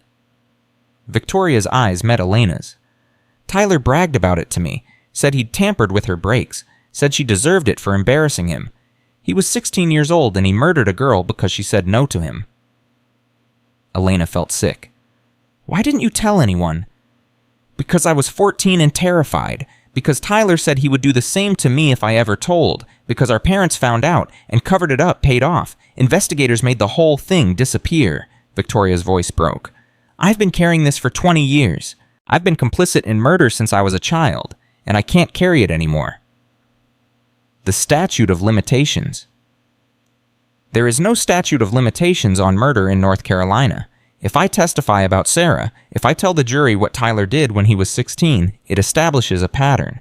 It proves that Marcus wasn't an isolated incident. It proves that Tyler has been killing people who cross him for most of his life. Elena stared at her sister, at the broken woman sitting across from her, at the wreckage of a family that had been built on lies and violence. Why now? Why tell me this now? Because I'm dying. Victoria said it simply, without drama. The internal injuries from the accident. The doctors tried everything, but there's too much damage. 6 months, maybe less. Elena felt something twist in her chest. Not quite grief, not quite satisfaction. Something in between. I'm sorry. Don't be. I deserve worse than I'm getting. Victoria stood slowly, painfully. I'll be at the trial. I'll testify to everything. Sarah, Marcus, all of it. It won't undo what I've done, but maybe it will give their families some peace. She paused at the door. And maybe someday you can forgive me. Not for my sake, for yours. Carrying hate is exhausting, Elena. I know. I've been doing it my whole life. She left without waiting for a response. Elena sat alone in her office for a long time after that, thinking about Sarah Patterson, about a 16-year-old girl who had rejected the wrong boy and paid for it with her life, about all the years that had passed while Tyler walked free while the Dawson family protected their monster. She picked up her phone and called Catherine Walsh. We need to talk, Elena said. Victoria just told me something that changes everything. The trial began on a humid June morning in Charlotte. Elena flew in the night before leaving Hope with Martha and Dorothy, who had volunteered to care for her during the week Elena would be away. The separation felt like losing a limb, but she knew it was necessary. Hope didn't need to be anywhere near the courthouse where her uncle would be fighting for his freedom. The media presence was overwhelming. Cameras lined the courthouse steps. Reporters shouted questions as Elena walked inside, Diana at her side, security guards clearing a path. Ms. Dawson, how do you feel about facing your brother in court? Ms. Dawson, do you believe Tyler will be convicted? Ms. Dawson, is it true your sister is also testifying for the prosecution? Elena said nothing. She kept her eyes forward, her face neutral, her hands steady. Catherine's training echoed in her mind. Calm, factual, devastating. The courtroom was packed. Tyler sat at the defense table flanked by 3 lawyers in expensive suits. He had lost weight in custody, his face thinner, his eyes harder. When Elena entered, he turned to look at her, and for a moment their eyes met. He smiled. It was the same smile he had given her the night he threw her out of the family home. The same smile he had worn when he threatened Marcus. The smile of a predator who still believed he was untouchable. Elena didn't smile back. She simply held his gaze until he looked away. Small victory, but it mattered. The prosecution's opening statement laid out the case in devastating detail. Gerald Hayes' testimony about the payments he received. The security footage showing Tyler at the construction site days before Marcus's death. The pattern of intimidation and violence that stretched back decades. And then came the bombshell. The state will also present evidence of a prior murder committed by the defendant, Catherine Walsh announced. 20 years ago, a young woman named Sarah Patterson died in what was ruled an automobile accident. We will prove that Tyler Dawson deliberately sabotaged her vehicle after she publicly rejected his romantic advances. We will establish a pattern of homicidal behavior that spans the defendant's entire adult life. The courtroom erupted. Tyler's lawyers jumped to their feet, objecting, demanding a sidebar. The judge banged his gavel, calling for order. Elena watched Tyler's face. For the first time since she had known him, she saw fear. The trial lasted 3 weeks. Witness after witness took the stand. Gerald Hayes, sweating and nervous, describing in detail how Tyler had approached him, how the payments had been made, how the safety equipment had been deliberately removed. Victoria, frail and trembling, telling the jury about Sarah Patterson, about finding Tyler in the garage with grease on his hands the night before Sarah's brakes failed, about his confession, his threats, his smile when he learned she was dead, former employees who had been intimidated into silence, business partners who had been cheated and threatened, a parade of people whose lives Tyler had destroyed, finally getting their chance to tell the truth. And then it was Elena's turn. She took the stand on a Thursday afternoon, 3 weeks into the trial.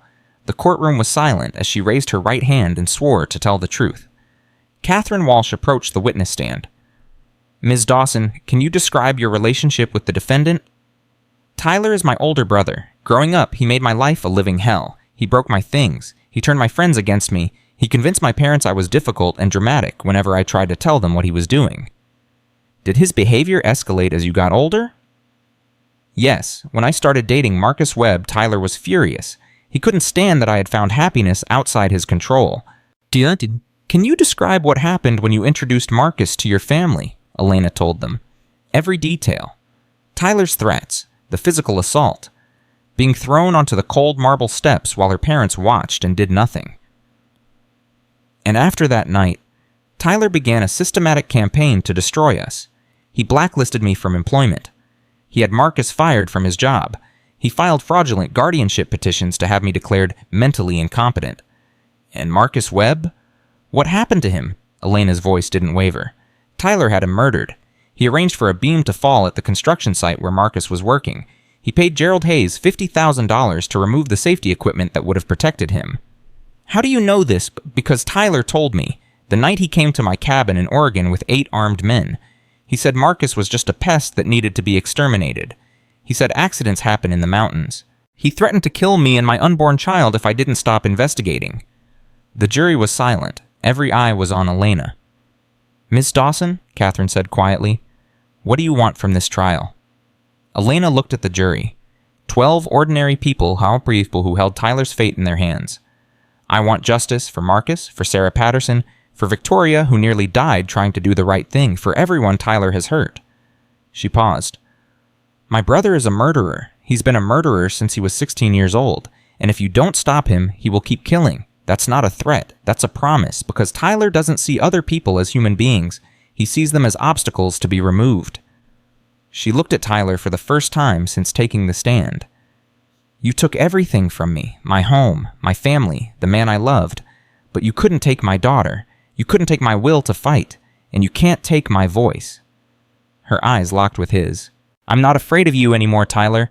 I pity you because you're going to spend the rest of your life in a cage, and I'm going to spend mine raising a beautiful daughter who will never know your cruelty. Tyler's smile had vanished. His face was pale, his jaw tight. No further questions, Catherine said. The cross-examination was brutal. Tyler's lead attorney, a silver-haired man named Raymond Cross, spent 2 hours trying to destroy Elena's credibility. He brought up the guardianship petition, the accusations of mental instability, the months she had spent homeless. Isn't it true, Ms. Dawson, that you suffered a mental breakdown after Mr. Webb's death? I suffered grief. That's not the same thing. Isn't it true that you made accusations against your family before you had any evidence? I made accusations because I knew the truth. The evidence came later. Isn't it true that you have a financial interest in seeing my client convicted? I have a moral interest. There's a difference.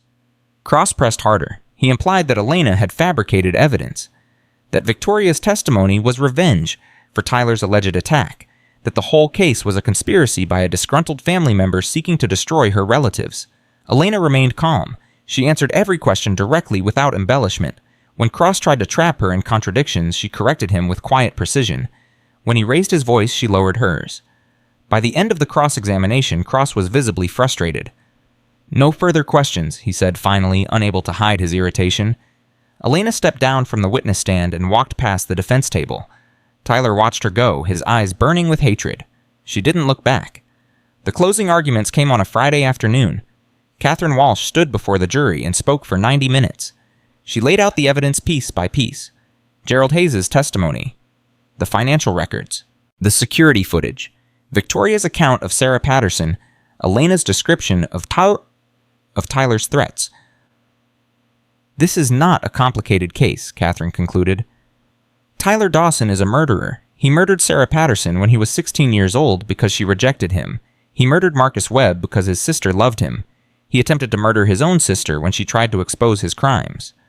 The defense wants you to believe this is all a conspiracy, a family feud, a disgruntled relative seeking revenge. But the evidence tells a different story.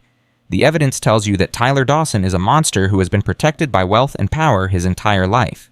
Today, you have the opportunity to end that protection. Today, you have the opportunity to give Marcus Webb and Sarah Patterson the justice they deserve." Raymond Cross's closing was desperate. He attacked the witnesses. He attacked the evidence.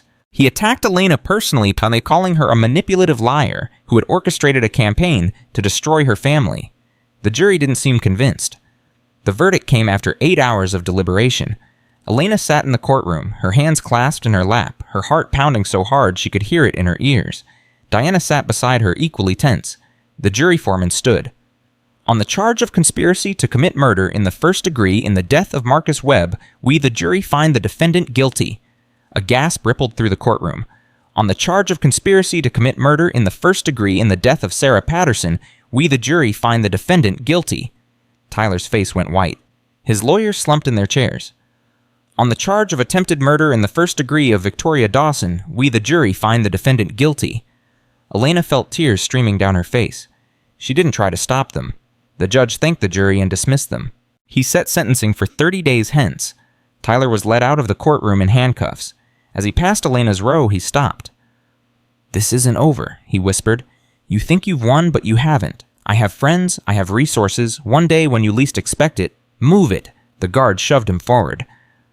Tyler stumbled, caught himself, and was dragged out the door. Elena watched him go. "It's over," Diana said softly. "It's finally over." "No." Elena wiped her eyes. "It's not over until he's sentenced. It's not over until he's behind bars where he can never hurt anyone again." She stood and walked out of the courtroom, past the reporters shouting questions, past the cameras flashing past the crowds of people who had followed the trial with fascinated horror. She walked until she found a quiet corner of the courthouse, a hallway where no one could see her. And then she collapsed against the wall and sobbed. For Marcus, for Sarah, for Victoria, for herself. For all the years she had spent afraid of a monster who was finally going to face justice. The sentencing hearing took place 30 days later. Judge Harold Morrison presided, his face grave as he reviewed the case. Tyler stood before him in an orange jumpsuit, his wrists shackled, his arrogance finally stripped away. "Tyler Dawson," the judge began, "you have been convicted of 3 counts of conspiracy to commit murder and 1 count of attempted murder. These are not crimes of passion or impulse. They are calculated, premeditated acts of violence committed over a period of 20 years. Tyler said nothing. His lawyers had advised him not to speak. "The families of your victims have provided impact statements. I have read them all. I have seen the devastation you have caused. I have seen the lives you have destroyed." The judge paused, looking directly at Tyler. "There is no punishment I can impose that will bring Marcus Webb back to his daughter. There is no sentence that will restore. This touch restore the years Sarah Patterson should have lived.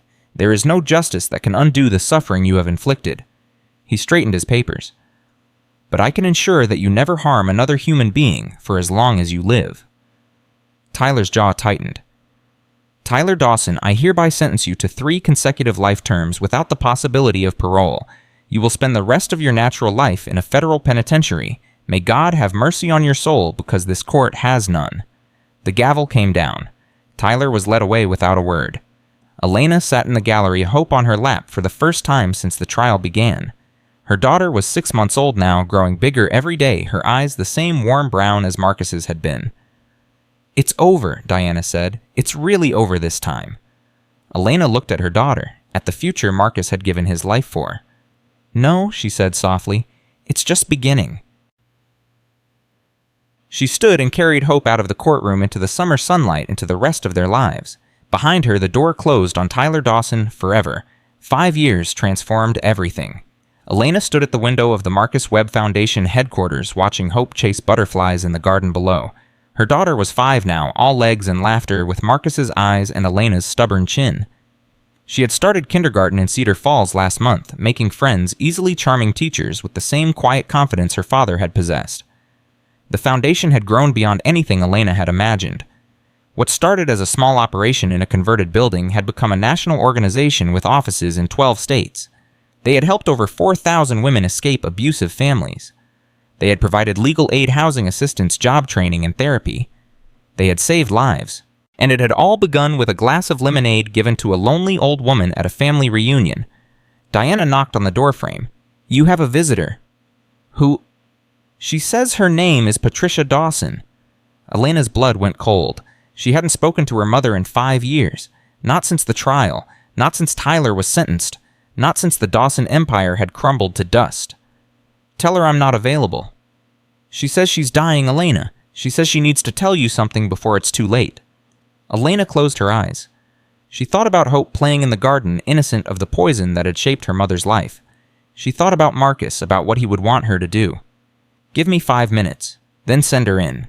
Patricia Dawson looked like a ghost. The woman who entered Elena's office bore no resemblance to the polished society matron who had stood silent while her husband destroyed her daughter's life. Patricia was thin, fragile, her designer clothes hanging loose on a frame that had shrunk with illness. Her hair, once carefully maintained, was gray and limp. Her hands trembled as she clutched her purse. "Elena," her voice cracked. "Thank you for seeing me. Say what you came to say?" Patricia lowered herself into a chair, wincing with pain. "I have pancreatic cancer, stage 4. The doctors give me 3 months, maybe less." Elena felt nothing. She had expected to feel something, satisfaction or grief or anger, but there was only emptiness. "I'm sorry to hear that." "No, you're not, and I don't blame you." Patricia looked at her daughter with eyes that held something Elena had never seen there before. Regret. Real devastating regret. "I've spent the last 5 years thinking about what I did to you, what I allowed to happen, what I could have stopped if I had been braver." "You weren't brave. You were complicit." "Yes, I was." Patricia didn't argue, didn't make excuses.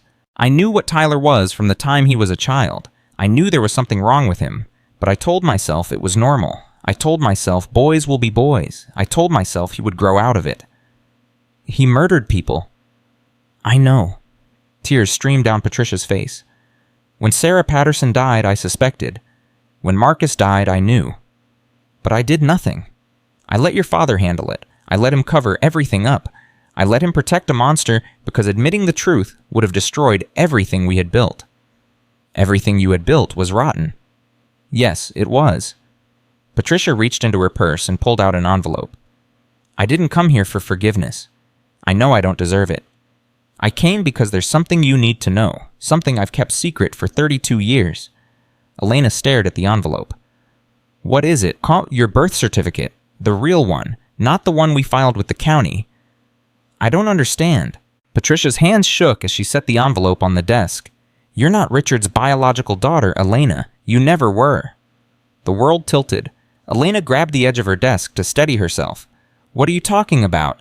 I had an affair, before Tyler was born, before I married Richard. The man I loved was a carpenter from Georgia. His name was James Webb." Elena stopped breathing. "He was Marcus's uncle," Patricia whispered.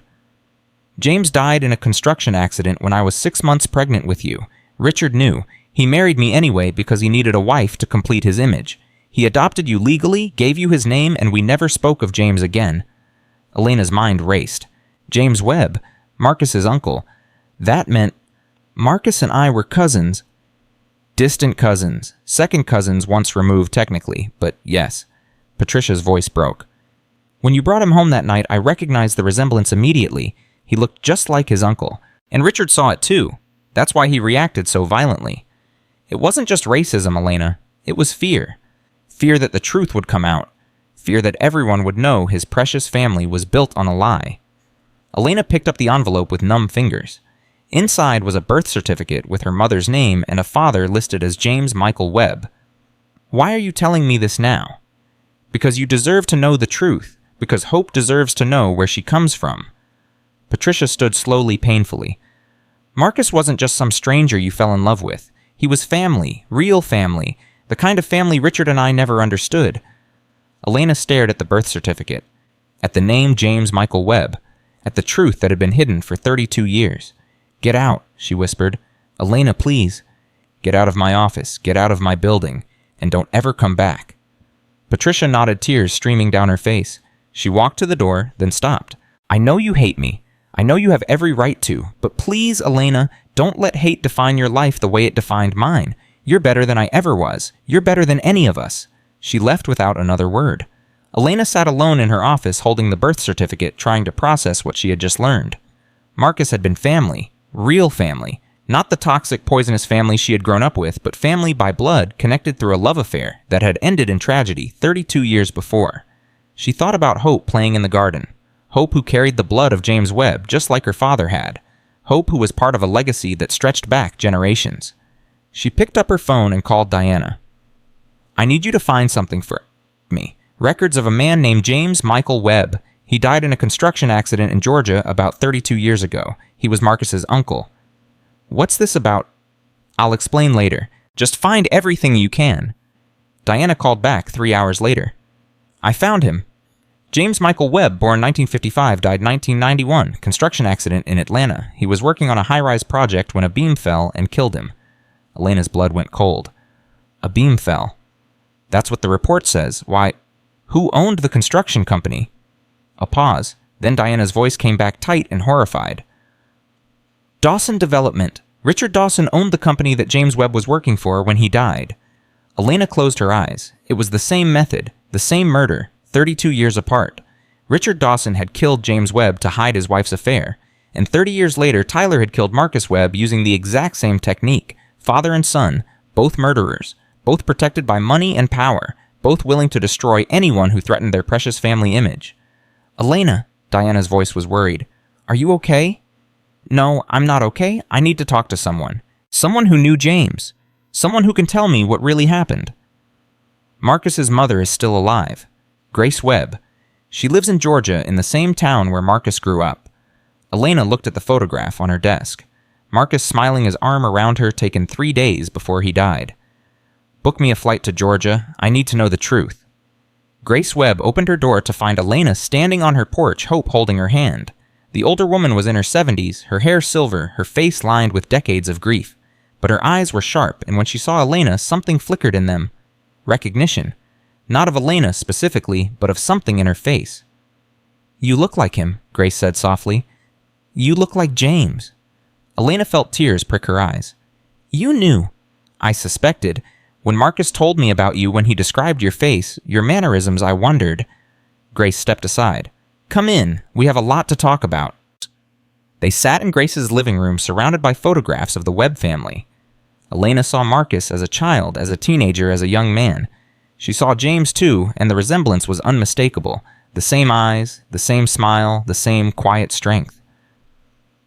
James was my husband's brother, Grace said. He was the kindest man I ever knew. When he died, it destroyed our family.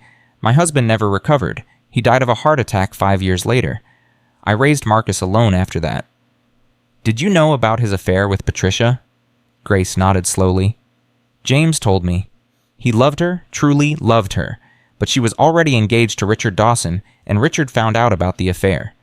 He gave Patricia an ultimatum: marry him and never see James again, or he would destroy both of them. So she chose Richard. She chose safety. She chose security. She chose the life she thought she wanted. Grace's voice was bitter.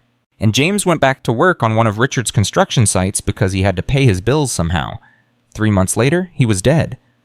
It wasn't an accident, was it?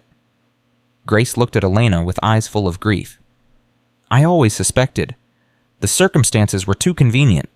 James was an experienced carpenter, the safest man on any site. For a beam to just fall on him. She shook her head. But I couldn't prove anything. Richard Dawson was too powerful. Too protected. Elena thought about Marcus. about the beam that had fallen on him, about the father and son who had both murdered to protect their secrets. Richard killed James to hide Patricia's affair, and Tyler killed Marcus for the same reason. Like father, like son. Grace reached over and took Elena's hand. When Marcus told me he had fallen in love with you, I was terrified. I told him to be careful. I told him the Dawsons were dangerous, but he wouldn't listen. He said you were different. He said you were worth any risk. I wasn't worth dying for. That wasn't your choice to make, it was his. Grace squeezed her hand. Marcus loved you, Elena. He loved you more than he feared them, and that love created hope. That love gave you the strength to fight back. That love brought down an empire that had been destroying people for decades. Elena looked at Hope, who was examining the photographs on the mantel, her small fingers tracing Marcus's face in one of the frames. Is this my daddy? Hope asked. Yes, baby, that's your daddy. He looks nice. He was nice. He was the nicest man I ever knew. Grace stood and walked to an old wooden chest in the corner of the room. She opened it and pulled out a small box carved with intricate patterns. James made this, she said, handing it to Elena. He was going to give it to Patricia, but he never got the chance. I've kept it all these years waiting for the right person to give it to. Elena opened the box. Inside was a ring, simple gold, with a small diamond and a folded note. She read the note through tears. To my love. This ring belonged to my grandmother. She told me to give it to the woman I would spend my life with. I know we can't be together now. I know you've made your choice. But I want you to have this anyway, so you know that somewhere in this world, there's a man who loves you completely, without conditions, without limits. No matter what happens, that will never change. Forever yours, James. Elena looked at Hope at the ring at the note from a man who had died before she was born. He never stopped loving her, Elena whispered. No, he didn't. Grace smiled sadly. And I think in her own way, Patricia never stopped loving him either. She just wasn't brave enough to choose him. That night back at the hotel, Elena called Patricia. Her mother answered on the first ring as if she had been waiting by the phone. I went to Georgia, Elena said. I met Grace Webb. She told me about James. Silence on the other end, then a soft sob. She showed me the ring he made for you, the note he wrote. I know, Patricia whispered. I've thought about that ring every day for 32 years. Did you know Richard killed him? A long pause. I suspected. After it happened, Richard changed. He became colder, more controlling. And he made me promise never to speak of James again. Not to you, not to anyone. Her voice broke. I was a coward, Elena. I let the man I loved die, and then I let his memory be erased. Elena looked at the ring in her hand. James's ring. Her father's ring. I'm giving the ring to Hope, she said. So she knows where she comes from. So she knows that her family, her real family, was built on love. Patricia was crying openly now. Thank you. Thank you for letting her have that. Elena hesitated. Then she said something she never thought she would say. I don't forgive you. I may never forgive you. But I understand now why you made the choices you made, and I'm grateful that you finally told me the truth. That's more than I deserve. Yes, it is. But Hope deserves to know her grandmother existed even if she never meets her. I'll tell her about you someday. The good parts and the bad parts. I'll let her decide for herself what to think. Patricia's breath caught. You would do that? Marcus would have wanted me to. He believed in giving people chances even when they didn't deserve them. He believed in love even when love seemed impossible. Elena looked at Hope sleeping peacefully in the hotel bed. I'm trying to be more like him. You already are, Patricia said softly. You've always been more like James than you ever knew. They talked for another hour. About James. About the choices Patricia had made. About the regrets that had consumed her for 3 decades. It wasn't forgiveness, not exactly, but it was something. A bridge where there had been only scorched earth. When they finally hung up, Elena sat in the darkness, holding James's ring, thinking about all the connections she had never known existed. Marcus had been her family, her real family, connected by blood, by love, by a legacy that stretched back generations. And Hope was the continuation of that legacy. The living proof that love could survive anything, even murder, even betrayal, even 30 years of secrets and lies. Patricia Dawson died 6 weeks later. Elena didn't attend the funeral, neither did Hope, but she sent flowers, and she wrote a note that she asked to be read at the service. My mother made terrible choices. She hurt people, she allowed evil to flourish. But in the end, she told the truth. She gave me back the father I never knew I had, and for that, I am grateful. May she find the peace in death that she never found in life. Richard Dawson died 3 months after that. Alone in a nursing home, his fortune gone, his reputation destroyed, his name synonymous with corruption and murder. No one came to his funeral. No one mourned his passing. He died as he had lived, surrounded by the emptiness he had created. Victoria had passed 2 years earlier, just as she had predicted. But before she died, she had done something remarkable. She had used her remaining time to testify in a civil case brought by Sarah Patterson's family. Her testimony, combined with the evidence from Tyler's trial, resulted in a $30 million settlement paid by the Dawson estate. The Patterson family used that money to establish a scholarship fund in Sarah's name.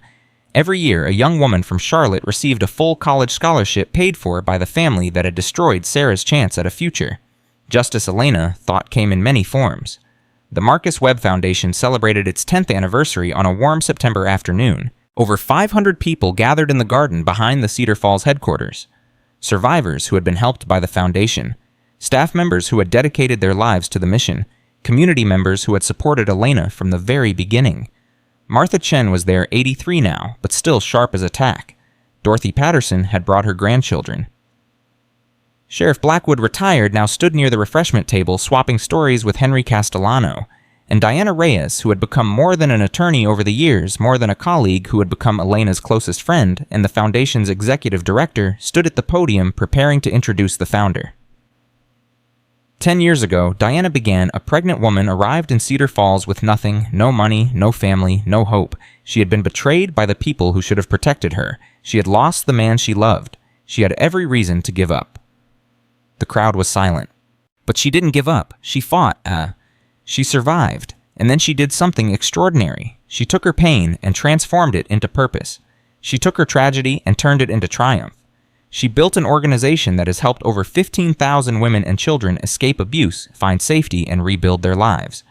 Diana turned to look at Elena, who was standing at the edge of the crowd with Hope beside her. Please welcome the founder of the Marcus Webb Foundation, Elena Dawson Webb. Elena walked to the podium, her daughter's hand in hers. Hope was 10 now, tall and beautiful, with Marcus's eyes and James's smile. She had grown up surrounded by love, by community, by the knowledge that family wasn't about blood, it was about choice. Thank you all for being here, Elena said, her voice steady. When I look out at this crowd, I see the faces of people who saved my life. Martha, who gave me directions when I was lost. Dorothy, who brought me books when I couldn't leave the cabin. Sheriff Blackwood, who protected me when my own brother wanted me dead. Diana, who fought for me when I couldn't fight for myself. She paused, gathering herself. But most of all, I see the faces of survivors. Women who walked through hell and came out the other side. Women who were told they were worthless and proved the world wrong. Women who lost everything and found the strength to build something new. Elena looked at her daughter. 10 years ago, I was alone in a car behind a Walmart with $47 to my name and a baby growing inside me. I had been thrown away by my family. I had lost the love of my life. I had nothing. Her voice cracked, but she kept going. And then I received a letter from a woman I had met only once, a great aunt who remembered me because I had brought her a glass of lemonade when everyone else ignored her. That small act of kindness made 20 years earlier saved my life. She held up James's ring, now hanging on a chain around Hope's neck. This ring belonged to my biological father, a man named James Webb. He was Marcus's uncle. He was murdered by the same family that murdered Marcus 30 years apart. But his love survived. It reached across decades, connecting me to the man I would fall in love with, creating the daughter who stands beside me today. The crowd was crying now. Elena was crying too. That's what I've learned in 10 years of running this foundation. Love survives. Love reaches across time and space and circumstance. Love finds a way even when everything seems impossible. The Dawsons tried to destroy me because I dared to love someone they considered beneath them. But their hate couldn't win. It never does. She looked at the assembled crowd, at the faces of people who had rebuilt their lives against impossible odds. If you're watching this, if you're trapped in a family that's hurting you, if you've lost everyone you love, if you think there's no way out, I want you to know something. You are not alone. You are not worthless. You are not beyond saving. Because somewhere out there, someone is waiting to help you. Someone is waiting to believe in you. Someone is waiting to love you the way you deserve to be loved. Elena reached down and took Hope's hand. My daughter's name is Hope. I named her that because hope was all I had left when she was born. But hope was enough. It's always enough. She stepped back from the podium. Thank you, all of you, for giving me a second chance, for giving all of us a second chance. This foundation exists because of your generosity, your compassion, your refusal to let hate win. And as long as there are people who need help, we will be here. We will fight. We will survive. We will love." The applause was thunderous. Elena walked off the stage, Hope beside her, Diana meeting them at the bottom of the steps. The three of them embraced, crying and laughing, surrounded by the community they had built together. Later that evening, after the guests had gone and the garden was quiet, Elena and Hope walked to the small memorial that had been erected behind the cabin, a stone marker engraved with two names, Marcus Webb and James Webb, father and great-uncle, both murdered by the same family, both loved beyond measure. Hope knelt and placed a flower at the base of the stone. "Do you think Daddy can see us?" she asked. "I think he's always watching," Elena said. "I think he's proud of who you're becoming. I wish I could have met him." "Me too, baby. Me too." They stood together in the fading light, mother and daughter, connected to a legacy of love that stretched back generations. "Mom." Hope looked up at her. "What happened to Tyler? Is he still in prison?" "Yes. He'll be there for the rest of his life.